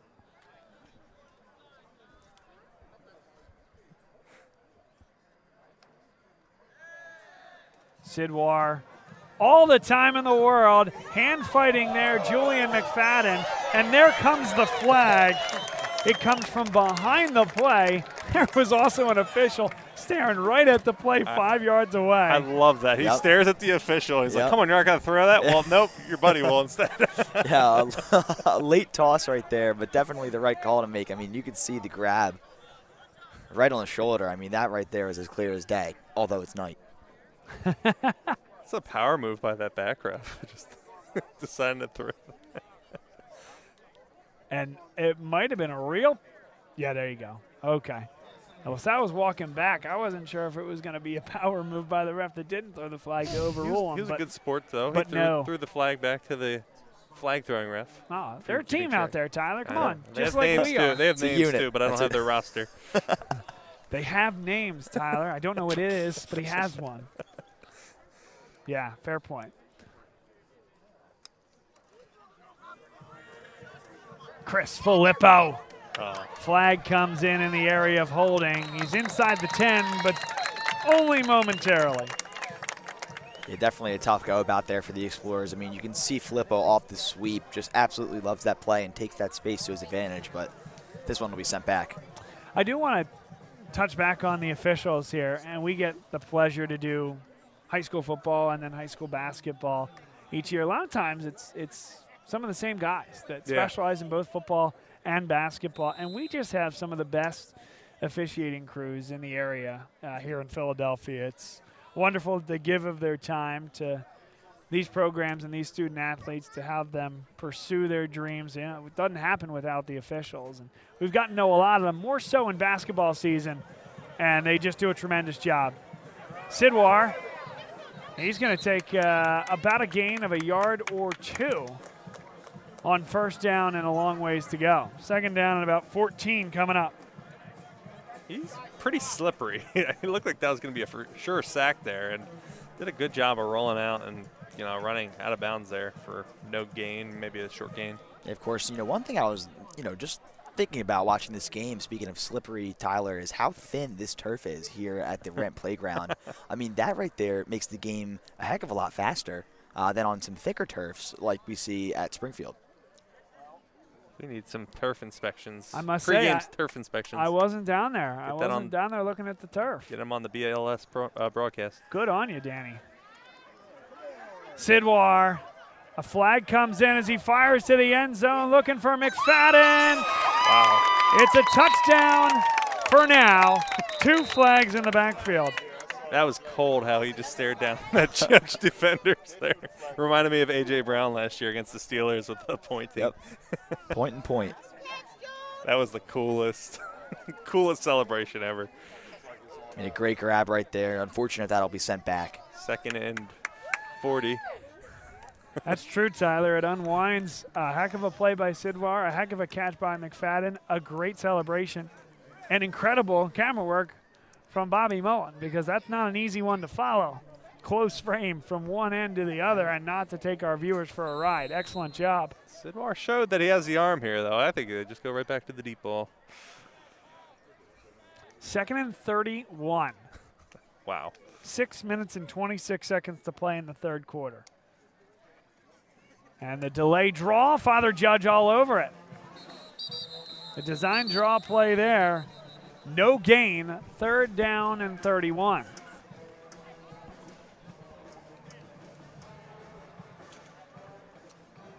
It's not a down and distance you're too familiar with. You don't see that too often. 3rd and 31. Well, you have 2 plays to work with. Unless you get stopped back here, you probably punt the football. But if you can pick up 10, 15 yards, no doubt about it, they can go for it on 4th down.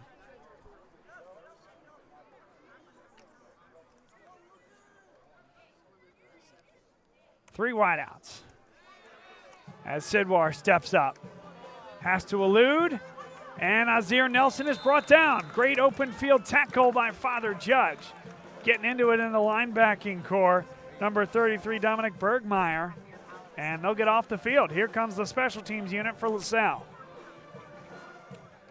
I mean, LaSalle ran the right plays, just definitely was tough there with a lot of the calls against the team, but I mean, definitely in the right place at the right time for a lot of those if they weren't called back.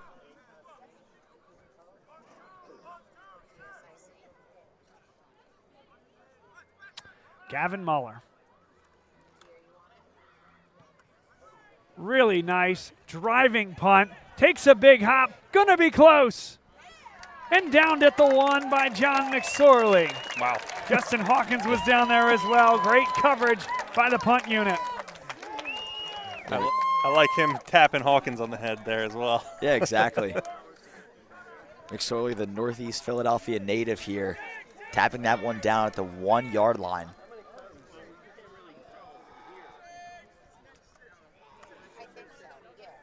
.450 to go, third quarter, and you know this defense is going to be pinning its ears back, trying to get a safety. I'm looking to see Eric Smith here with the ball, maybe get them some breathing room. And they will run the sneak, and it's a big gain on first down. Out to about the 7-yard line, gain of 5 or 6. Should run that play every time. Might lose a little bit of its muster and be a little predictable at some point, Tyler, but point well taken.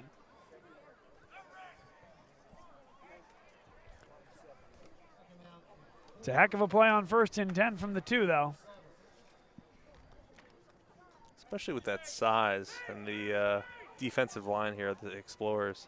You got a lot of power and size, and they got a great push. 2 wideouts on the near side of the field, Appling there, as well as Hutz. Handoff up the gut. And very close to a first down, right out to the 10-yard line, maybe a yard past, and they're already moving those sticks forward. A good gain on 2nd down. The backup running back, Zamir Dales, the sophomore, picked up 4.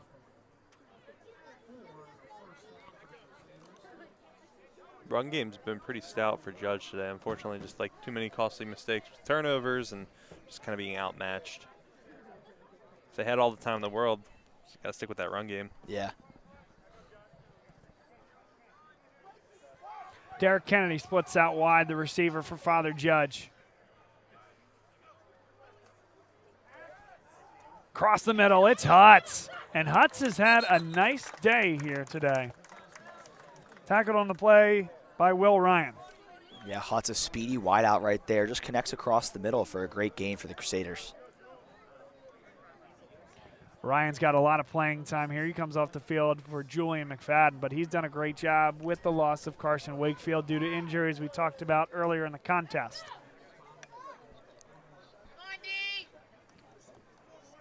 Two minutes and 45 seconds. Clock ticking here in the third quarter.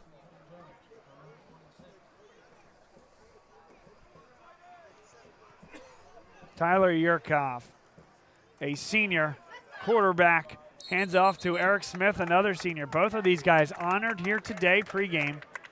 Father Judge's senior day. 2nd down and 6.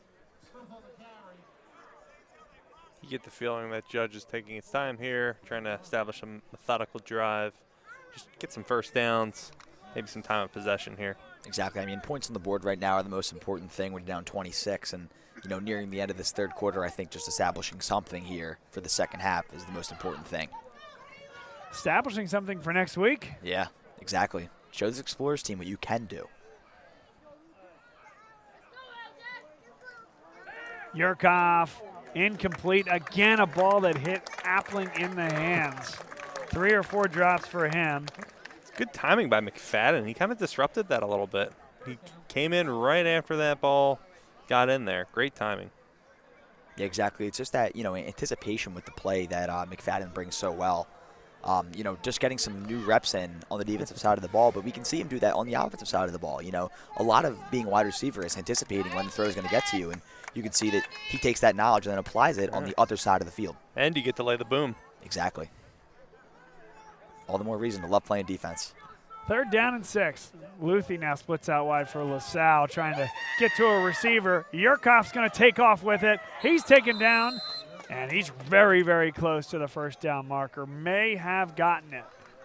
They're moving the chains forward. Not even a measurement. It's the second time in a row where it's so close, but they got it. And it might have been the recipient of a pretty good spot. That ball's out past the 31-yard line. Take a look at this at 25% speed. Knee goes down. That's a good spot if you're a Father Judge fan. I mean, definitely Nurkoff right there kind of showcasing, his ability as a dual threat, when necessary. He can take that ball out.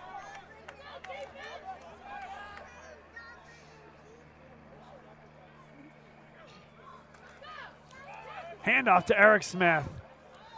And Smith keeps on moving. The flag comes in. I don't know if that's hit the ground yet. It went right into a big pile of linemen. But that should go against the Crusaders. Or perhaps not. Let's see. Oh, it's a face mask penalty called against LaSalle on the tackle. So, more yardage for Father Judge. It's of the 5-yard variety. The 5-yard face mask. So, that's really interesting, guys. I think the spot's wrong because it's first in what looks like 3. Happened during the play. I don't think they give the yardage plus. It originally said second down and 3. Now it'll be first and 8. And again, don't ask me to explain how we got here. But after this false start penalty, it'll be first and 8. I think someone correct me here or keep me honest. I don't know that they spotted that correctly, giving them the 2 yards plus the face mask.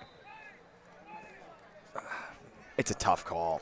I mean, at least from where we're sitting. I don't have my rule book. Yeah. I mean, it's...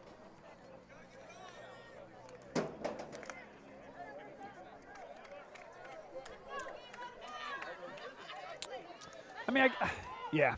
I guess that would normally happen. Here goes Eric Smith. Eric Smith keeps on turning the legs, and McFadden brings him down. I guess my point there is you do give him the yardage, but then doesn't it become first and 10, not first and 3, right? Reset the down fully. So, nonetheless, that all became nothing but a memory as Eric Smith ran it for 25-plus yards, and we head to the fourth quarter. He heard you talking about, that 2 yards, Bob, and he's like, I'm going to make this not even matter. Well, I got a lot more than 2 yards. I got something to say. This portion of today's game is brought to you by Jim McLaughlin and Carrie Garin Boyle of the Carrie Garin Boyle team at Berkshire Hathaway Home Services, Fox and Roach Realtors. They're our favorite LaSalle realtors, helping you and your family either buy or sell a home. It's a tricky market out there. Interest rates are very high, and so the supply is low, but people still need to buy a home. So sometimes you need that extra touch or the trick to figure out how to get your bid to be the one that's accepted. You want to call an expert. You want to know someone who does the volume, who knows the players in the area, and knows the location and landscape inside and out. That's Jim McLaughlin. That's Carrie Garin Boyle. When you work with one, you work with both, and the power of two realtors is a big deal. Take it from me. We use them to buy our home. Check out their contact information below and tell them that Bob Long Sports sent you.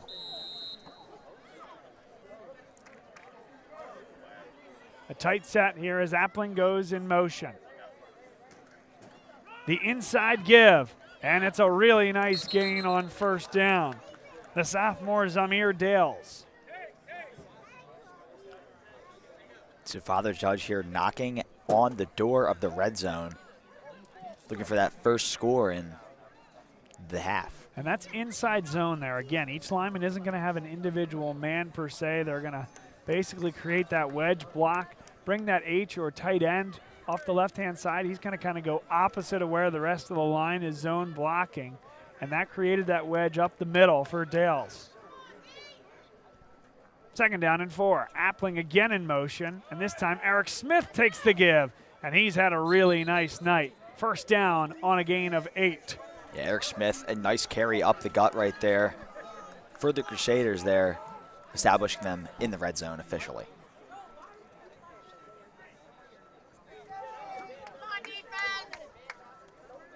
Has there been a single completion on this drive? I want to say one passing attempt. Yeah. Yeah, one attempt, but a completion is a good question. I don't believe so.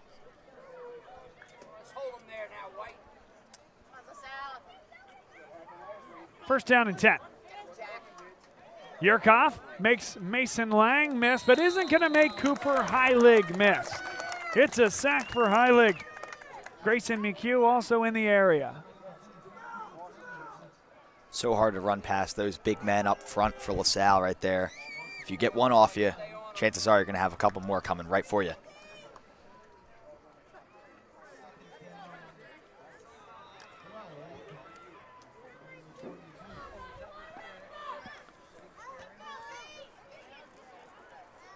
We're up close here, and we can see the paint chipped off of Jamel Williams' helmet compared to everyone else's.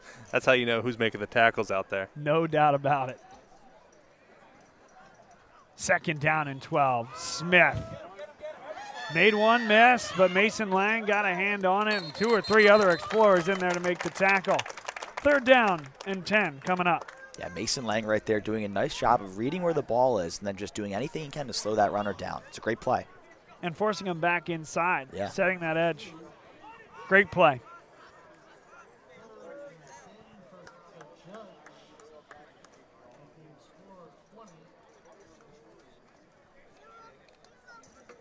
So third and long here as Explorers defense looking to stand tall. I think 2 more of those inside runs here if I'm Judge. They're working. No doubt about it, 4 down territory. Time getting away from him in terms of a comeback here, but trying to make a statement about the physicality of this offensive line going into next week's playoff game. How about that for physicality? Jack Luthi nearly intercepted the football, got into the backfield to break it up. I mean, Luthi right there, great read on the pass, but also great awareness to kind of step in there, but not be too physical, right? You know, no flags there thrown in the play, so a great heads-up play. Listen, no trade secrets here and no guarantee of who we can get, but Jack Luthi has had a tremendous year. He had an interception return for a touchdown. We are going to have post-game interviews after the contest, hopefully John Steinmetz, and hopefully a member of the offense and the defense. Luthi, potentially a good target. So they're going to attempt the field goal. They're going to take the points if they can get them. Beautiful kick right down the middle. Just under the top of the net again. I mean, he knows this ballpark. And just under the arms of Luthi right there, a great jump and a great read on that one. Just couldn't get around to that with the block there, but I mean, how about the jump? Almost on that. Yeah, he says, you know what, I want to cement my case as being interviewed by Bob Long Sports after the contest. Almost. It's an interesting score we got here, 36-13. Yeah, what's interesting about that? I don't know. Like what is that called? Scoregami. Scoregami. Yeah, would it qualify as scoregami? I'm not sure. You know who we need for that is our good friend Jeff Sharilla, who helped us with stats last week, did an excellent job. Want to get him on the mic sometime soon. He does a great job with hoops. We worked with him once or twice, Danny, last year. Yeah, of course. Always a pleasure to have Jeff in the booth with us at all times. I mean, just so knowledgeable and always just a great resource to have. I mean, you meet a lot of good people in this realm, you know, of high school athletics, and Jeff is one of them. Absolutely.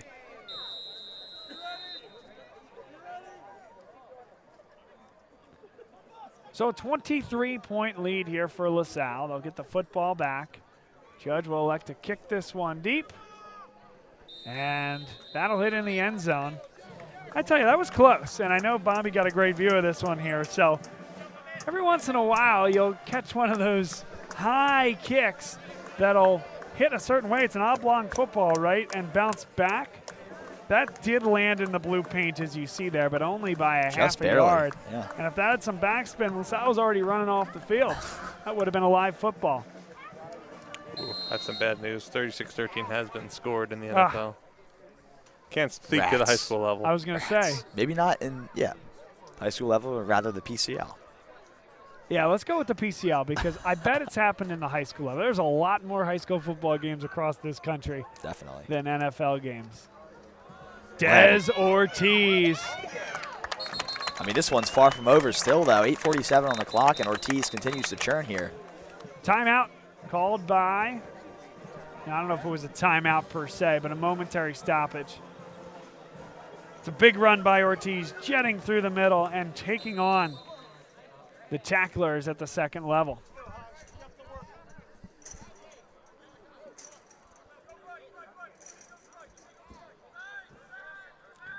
LaSalle in no hurry whatsoever.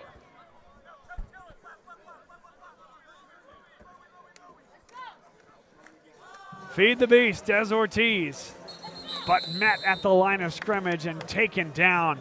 Good job on the play by number 25, John Schmink.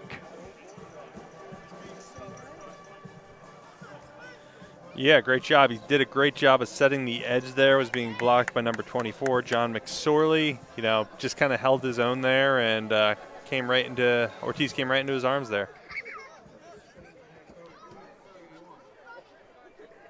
Second down and 10. They go to the pistol set, and this is Azir Nelson. Flipped it across the middle. Julian McFadden has the first down and more.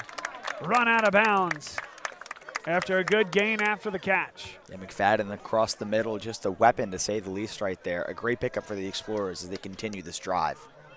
And that's what that run does, Tyler. Continue to bring those linebackers up more and more. We'll run a little read option, and the middle of that field opens up. Yeah, Explorers have had a multifaceted offense this year. You know, great job of running and throwing the ball.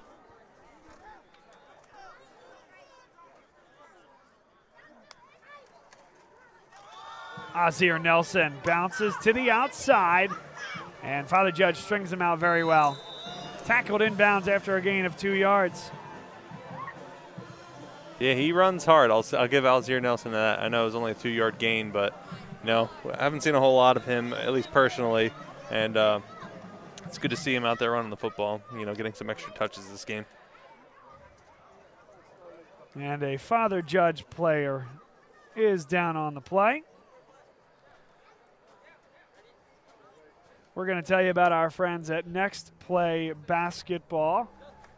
It's a great organization run by some of our favorites here in the Philadelphia area from a basketball coach's standpoint. They have great clinics going on over the course of the year, tryouts for their teams. They have teams from 3rd grade through 12th grade, boys and girls. And if you are looking to get better at basketball, maybe make your junior varsity team, your varsity team, or you want to play at the next level, visit their website, visit their Facebook page. Again, clinics, individual instructions, tryouts, and tournaments. All can be yours at the Next Play Basketball family. We appreciate their sponsorship of Bob Long Sports and support them in their endeavors. And then want to tell you again about the Great American Pub. Great American Pub has 3 locations locally here in the Philadelphia area. A perfect night for the rooftop bar. Tyler, you mentioned that earlier in the contest. Chuck Hempshire, our good buddy and good LaSalle man, does a great job running those businesses. It's a family business, and we hope that you guys can find your way over to the Great American Pub for a meal sometime soon.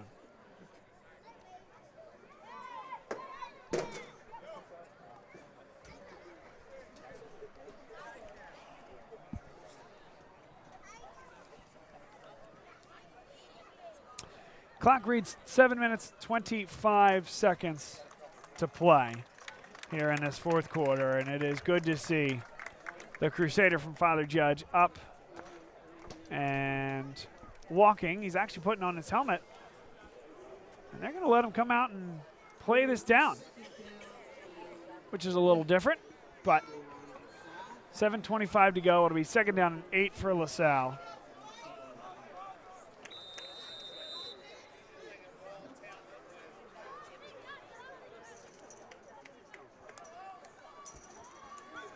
Sidwar, a lot of time for him. Over the middle, McFadden makes the play, and he's taken down. Good patience from Gavin Sidwar. It's a read option. Pulled it and let his receivers make it work down the field. Yeah, McFadden's having himself a bit of a day out here. He's looking very, very good on both sides of the football, but especially on offense, he's shining. Of course, McFadden, one of the most consistent playmakers here for this Explorers squad, and we can see that in full force today. Timeout called by Father Judge with 7 minutes to play here in this fourth quarter.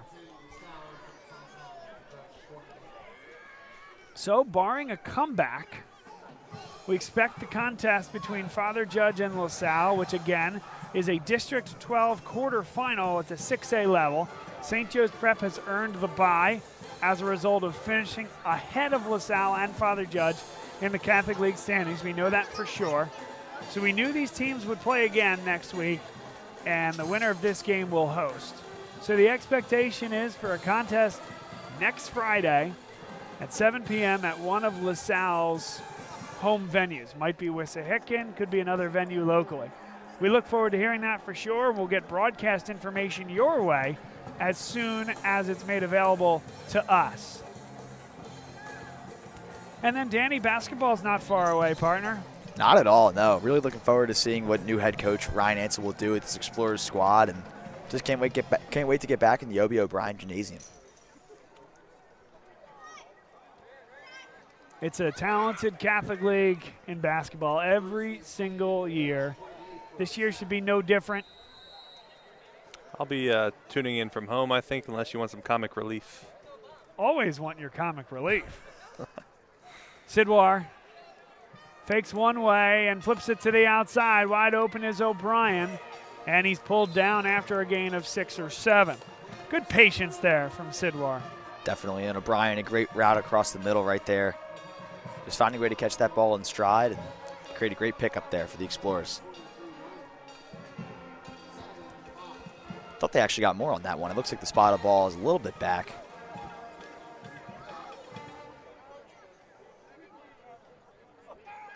Second and 5. Oates, the lone receiver on that side of the field. A stacked look on this side. They'll hand it to Des Ortiz. Inside the 10 to about the 3. Big gain on second down and 5 from the 23-yard line. Yeah, from the angle up here, it didn't look like there was much of a hole, but Ortiz hit that hole with a full head of steam and got a huge gain there. He's having a great game today. Great to see Ortiz continuing to step up, mature into that role. Sidwar, a little underthrown, incomplete. I thought there was a little extracurricular Definitely. forehand there. Oh, yeah. A little bit of a shove from that defender. Yeah, physical coverage there, to say the least. But what's the replay showing, Bob? Anything? Ball is underthrown. I think no flag there. Okay. J.P. Oates, the intended receiver. It's like going to New York. That's right. Mike Pereira. You know, it's a really close play. It could go either way. We'll see, Jim. Second down. Thanks, goal. Mike. Sidwar. Patience. Touchdown. Joey O'Brien. Sidwar to O'Brien right there, the familiar connection. Once more here, extending this lead for the Explorers. A great team effort on that drive. And he breaks off the route right there. You could see that as Sidwar was going the wrong direction, not the wrong direction, but rolling out to the right. And all of a sudden, O'Brien says, hey, everybody's running this way. I'm going to break off my route and go back to the middle of the field. A heady play by a veteran receiver. You can see him waving for that football, too. Sidwar, getting Sidwar's attention, did a great job. You know, good connection there. One of the best guys at the NFL level that does that is Stephon Diggs, particularly because you have a quarterback like Josh Allen that can really move inside and out of the pocket, extends the plays. And you know, if you break off your route and you find an open pocket of space, Allen's going to make the throw. Sound like a Bills fan there, Bob. I don't know about that. I can't believe that went in. That was like a knuckleball, like right above the crossbar. Yeah, wow. Screamer right there. But above the high side of the crossbar, too. Who says to be dark? The high side of the crossbar. Yes, the all too familiar high side of the crossbar. Alluding back to that tilt, that maybe 5 to 10 degree tilt that, at least from our angle, that those uprights have. got some mathematicians up here, to say the least. 5 to 10 degrees. Well, let's break out the protractor. Galileo over here. That's an acute measurement we got from up in the booth. I mean, we got to bring out the protractor, bring out the binoculars, the telescope, get everything out. Hey, Tyler, speaking of Galileo, let's see if we can find this here. Where is it? It's up. Higher. More. Higher. Can you go any Higher. higher? Yeah, there you go. There's the moon. You want me to give you Higher. some zoom in? Yeah, what planet is that, Galileo? Wow, that is, okay. Wow. That's pretty darn good. All right, back to action. Yeah, they kicked the ball. Yep. Kickoff Little happened. detour. Oh, man, 5:40 to go. You guys are fun to broadcast football with. This is a class. This is like a vintage This is BLS Yep. broadcast. I'm glad. Feels all too familiar. 30-point game, LaSalle in control. So, yeah, having a little bit of fun up here in the booth. The booth. In the stands. That's us. Hey, listen, that's how we broadcast basketball most of the year, isn't it, Danny? That's right. That's how you yeah. should do a lot of the football games. It is. I mean, yeah, That's of right. course. I mean, Then they let us in. Then they let us in the booth. It was kind of like our Roxbury, the press boxes in football. We finally got in. I mean, Bob, I can recall how raucous it was just turning back the clock to January when we covered LaSalle playing Judge here at Judge. We were amongst all the students, and that was rocking, Oh, definitely, yeah. to say the least. It No was doubt. a rocking atmosphere. Always fun to be a part of that, and all the basketball games this year. 2nd down and 5 off the first down run up the middle.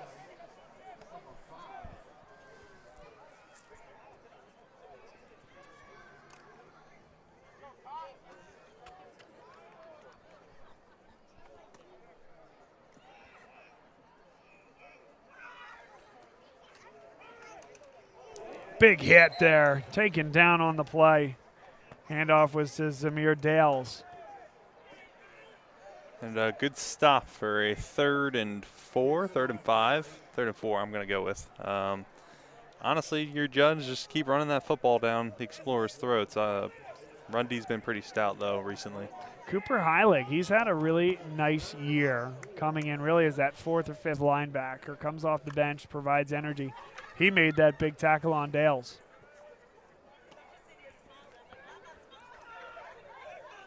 Got to get to the 45-yard line for a first down. And LaSalle stringing that out very well. Dales had no shot. It'll be 4th down and decision time. And Dales is hurt on the play. Number 25 for LaSalle. Christian Peterman made the stop. Dave Crow, LaSalle trainer, the first one out there. Gotta love it. Dave Crow working hard. Father Judge's trainers out there as well. Got a lot of good folks to take care of these student athletes. I think I saw on social media that Dave Crow just had his 25th anniversary as well. Wow. Good for him. He's been there a long time. We love Dave. He's always done a great job. We'll take this opportunity to tell you about our friends at CJO Design and Construction. CJO Design and Construction is a landscape contractor in the greater Philadelphia area, but they do a lot more than that. They can hardscape your back patio. Chad Ormond and his staff will even put a little addition onto the back of your house if you need. They're a full-service contracting firm. Certainly they love everything with to do with a green thumb. They can help you from a tree removal standpoint, putting in new bushes. They can do things from a mulching, even a grass cutting standpoint. So anything that you need to do in your yard or around your home, I want you to think of CJO Design and Construction the next time you do. Visit them online at cjodesignandconstruction.com. Good to see Dales off the field on his own power. It'll be 4th down and 6, and Father Judge, they are waving the flag. They're going to punt this one away. Des Ortiz back deep to receive at the 20. Another chance to see Dane Pizarro punt this one away. A high hanging punt. Des Ortiz, it bounced away from him and picked up by Father Judge. It was not touched by Ortiz. took a big hop backwards. Dangerous play. Definitely. I mean, that was right there. That was really close to his foot. Judge trying to argue that hit him, but we had a pretty good view of it. Yeah. Check the footage. I just want to go back to that front that Judge had there. Every lineman on that punt return or that punt team was like 3 yards apart. I've never seen gaps that large. I don't know if you caught that, Bob. Yeah. It was odd looking. I don't think they've been doing that all game either. Looks like an easy way to block a punt, though. So now Matt Hass and the offense conversing here. I think what they will do here is not put the ball in the air. You know, Father Judge, they punt on 4th down with 4 minutes to go. It's a classy staff here for LaSalle. I think they're going to run the football until this one is expired. Late substitution, Gavin Muller comes on the field. Azir Nelson off tackle and dragging tacklers with him. Gain of 8 on 1st down. Yeah, Azir Nelson right there moving forward with the contact. An 8-yard gain and a great pickup. I don't know. You're Judge how you keep up with all those substitutions. It seemed like there's some confusion on the Explorer side. I feel like it'd be even more confusing for the defense. By the way, Tyler, we talked about the 2 running back set. That was 21 personnel. You had Muller lining up at tight end, and you had 2 running backs there. Nelson lined up in the slot. Said it could evolve there. I don't think we expected it when it was 43-13. Here's Makai Holland. Jet sweep. And Holland has the 1st down and a lot more. Good to see Holland get some action.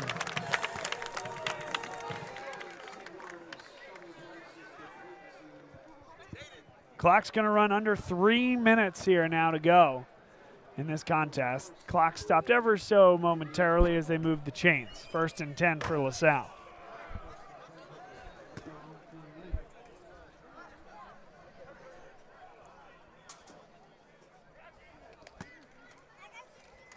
Nelson knifes his way up the middle.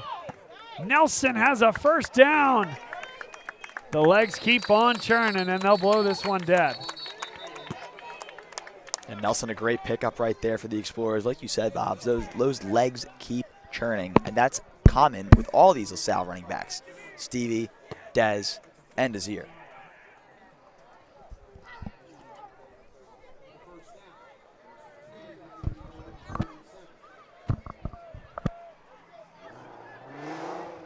Clock ticking inside 2 minutes and 10 seconds to play. Nelson, big time stiff arm.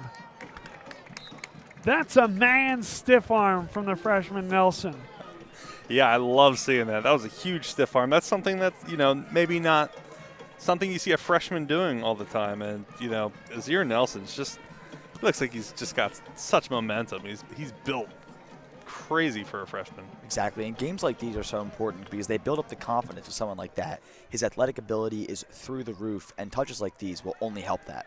Sidwar, they do go to the air here and taken down quickly. Clock's going to keep on running here, 1:30 to go.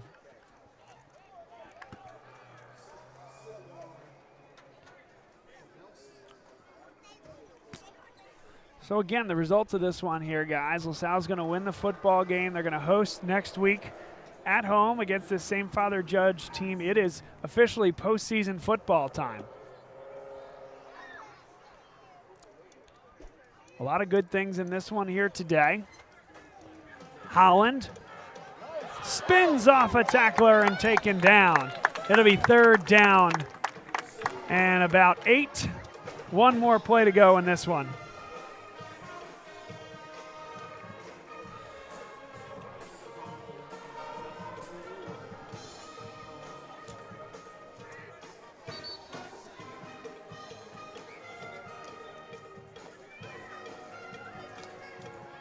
Takeaways on this one from you guys.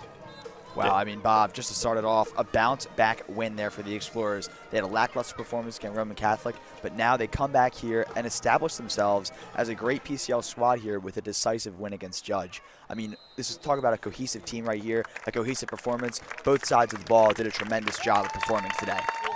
Yeah, and completely agree with Danny. Not much, a bit of a slow start is maybe the only thing you can fault the Explorers for, but on all sides of the ball, they look pretty great. Got to be careful that special teams not super confident in their punt or kicking game, but they didn't have to rely on that today, and they got the job done. Yeah, of course, and there's always time to perfect and improve that as well. Especially this week going into playing Judge again, that will be at home. So the home field advantage for LaSalle is so crucial. Not being able to go out to the ramp playground here is essential. When LaSalle can establish their home field, there's definitely a lot more confidence that results from that. So definitely LaSalle coming into this next week matchup against the same team as what would look like to be the top dogs, if you will, for that matchup to hopefully get themselves in a position to play St. Joseph's Prep once more, a rematch, if you will, for the District 12 and PCL playoff. But today, the Explorers and all of the fans, parents, families, supporters will go home happy.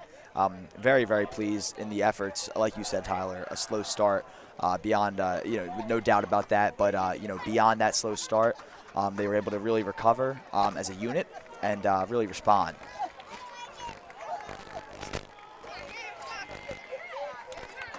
Coming over here now for the alma mater, as they do at the beginning and end of every game. Classic LaSalle tradition, led by the pep band.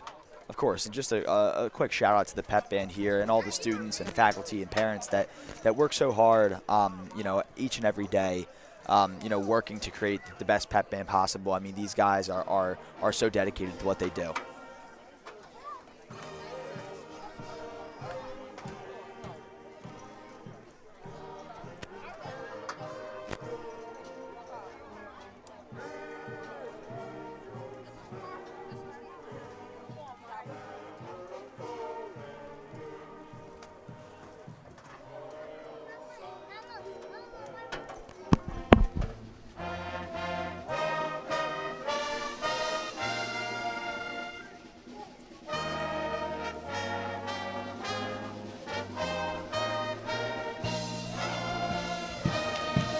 Got an assist from Bob Long there, turning on his wireless microphone so we could hear in on the end of the alma mater. And I think we were told that he's going to go speak with Coach Steinmetz and an offensive and defensive player. That was decided up here in the booth. All right, guys, we are joined here by Nick Swanson, who had a heck of a football game. 3 first-half touchdowns for you. How'd that feel out there? It was good. I've been hurt all season, so it's nice to get back out here with the guys and just play football. Tell me about that process of getting healthy. You just came into the school this year. You want to contribute right away. I'm sure that was tough in the offseason, but what was the mindset coming back? Yeah, it was hard at first. I didn't know how long I was going to be out, and then I ended up getting surgery. And I got back as fast as I could, and I'm just happy to contribute. That's great. And then a standpoint, if you do get back. Now, one thing I noticed about you, you're cerebral out there. You have an ability, and a lot of your receivers do it. Joey does a great job of it, as does Julian. You can break off a route when you recognize he's moving outside of the pocket and just find a pocket of space. Walk me through that. It's just about making a play after you catch the ball. It's not Coach Vinny always teaches us to make a play after you catch the ball. Get shifty, get to the end zone every play. So you're now through the regular season. You're going to face Father Judge again next week. It's postseason football time. What does that mean in the LaSalle locker room? We got to lock in. We got to come heavy next week. Playing Judge again, come heavy and win. Well, we're looking forward to seeing you guys. We'll be following you along the way. And best of luck, Nick. Thanks for doing it. Thank you. And let's bring in Jack Luthi here. He's got a touchdown to his name tonight as well. Jack, great to have you on the telecast, and congrats on an INT return. Thank you. I really appreciate it. I'm glad I'm on here tonight. Well, you've earned it. You've had a great year. We've been looking for a reason to get you on, and putting yourself on the board is a good way to do that. Walk me through the mentality. A lot of great LaSalle linebackers over the years. You're inserting yourself into that conversation in a big way. How? Honestly, it's just like my mentality coming in here. I thought coming in here that it was going to be a really hard process for me to get acclimated here and to be able to actually play here. Because coming from a public school, it's a lot different because it's like it's not as like talented guys here, but as soon as I got here, I got acclimated, I got ready, and I worked my butt off. So, and it's really working out for me now, and I'm really excited. Tell me about this coaching staff and how they specifically put you and your defense in a place where you can succeed. It's great, honestly. I mean, I'm going to the strong side every time, and I mean, it sets me up perfectly because I could just let everything go outside of me, maybe make a tackle, but I'm also helping out my inside guys, my middle linebackers, and my D-line too. It's set up for greatness. We talked to Nick Swanson about this. It's playoff football time now, and that's a big deal in this community and in the Philadelphia Catholic League. You get to play Father Judge again. What do you take away from tonight, and what are you most excited for? I'm excited to get back at them again, honestly. I want this to be a quick week. I want to get right back at it. The mentality now, it's going to change a lot. We got to be more prepared. We got to be more ready, and it's just like a grind. It's got to be even more of a grind than it is in the regular season. So, thanks for doing this. Enjoy the win here tonight. We'll get ready for the playoffs. We'll see you next week. Yes, sir. Let's go, baby. Jack Luthi with us. Guys, back to you momentarily, and then we'll find John Steinmetz for his thoughts. Ho, not back to you. Tell you what, you found us. John Steinmetz, head coach of LaSalle High School football. Good way to end the regular season. What went well out there tonight? Well, I think offensively we look great. All right, 43 points. You know what I mean? Gavin had all day to throw the ball, so you know what I mean. That makes it kind of easy. When our receivers, you know, they do a good job of getting open. So I thought the offense looked great. I thought defense was pretty solid. You know what I mean? We didn't give a whole lot up tonight except for that block punt. So a couple field goals. That was a good day for us. We talked to Nick about his ability to break off routes. It feels like when Gavin gets out of the pocket and has some time, it's, hey, forget what the route was. Let's dart to a pocket of open space. Something you guys teach offensively? Yeah, those guys work on that, the scramble drill. So, but he's got a pretty good football IQ, so he does a great job of it. So, and so did a couple of the other guys. I mean, Jules did it twice too, and both touchdowns got called back, unfortunately. So, yeah, he's been a great player for us too. He's really special. Which is great. Julian McFadden, he's playing hard. Julian McFadden, Joey O'Brien, JP Oates, Nick Swanson. There are guys I'm missing there as well, and I don't want to miss anybody. Sutter's had a great year. And then those three backs out of the backfield. It's a really special group offensively this year with Gavin at the helm. Yep. Especially, I love the running backs, right? You know what I mean? All three of those guys. I mean, Stevie's been wonderful his whole career, and Dez is fabulous, and X is going to be really good, so which is great. We really liked it was down the stretch, but where you had two running backs on the field at the same time. Yeah, just trying to. Well, I think we were just trying to run the ball a little bit there. So, yeah, but that's a regular play. We don't use it too much, but. So it's playoff time, Coach. That's a big deal in these parts. So you get Judge again, and then the date with St. Joe's Prep for the winner of that contest. What's the next week look like, and how do you handle it? The biggest thing about the next week is keeping us focused and not thinking we're just going to show up and win 43-13 again. You know what I mean? So we got to treat it like a playoff weekend and work hard with the kids. So that'll be kind of our focus. And, you know, we have a Friday night game, which is great, so there's not a lot of time to mess around. So. Well, we'll see you on Friday night. Thanks for doing this. Anytime. Thanks, man. Tyler Kern, Danny Rovey, thanks for hanging with us here. Bobby Mullen, excellent job on camera. Turning it back to you guys one last time.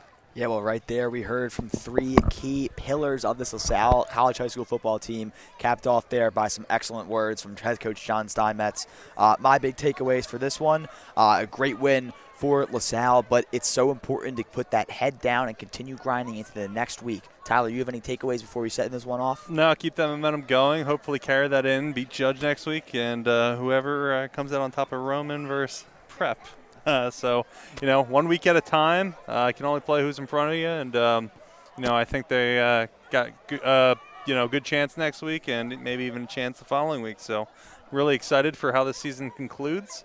And love the postseason, so good luck to the Explorers. Gotta love the postseason. Well, on behalf of Bob Long Sports, my name is Danny Rovey. Alongside me today was my friend Tyler Kern, and Bobby Mullen on the camera did an excellent job. On behalf of Bob Long Sports, this is Danny Rovey signing off.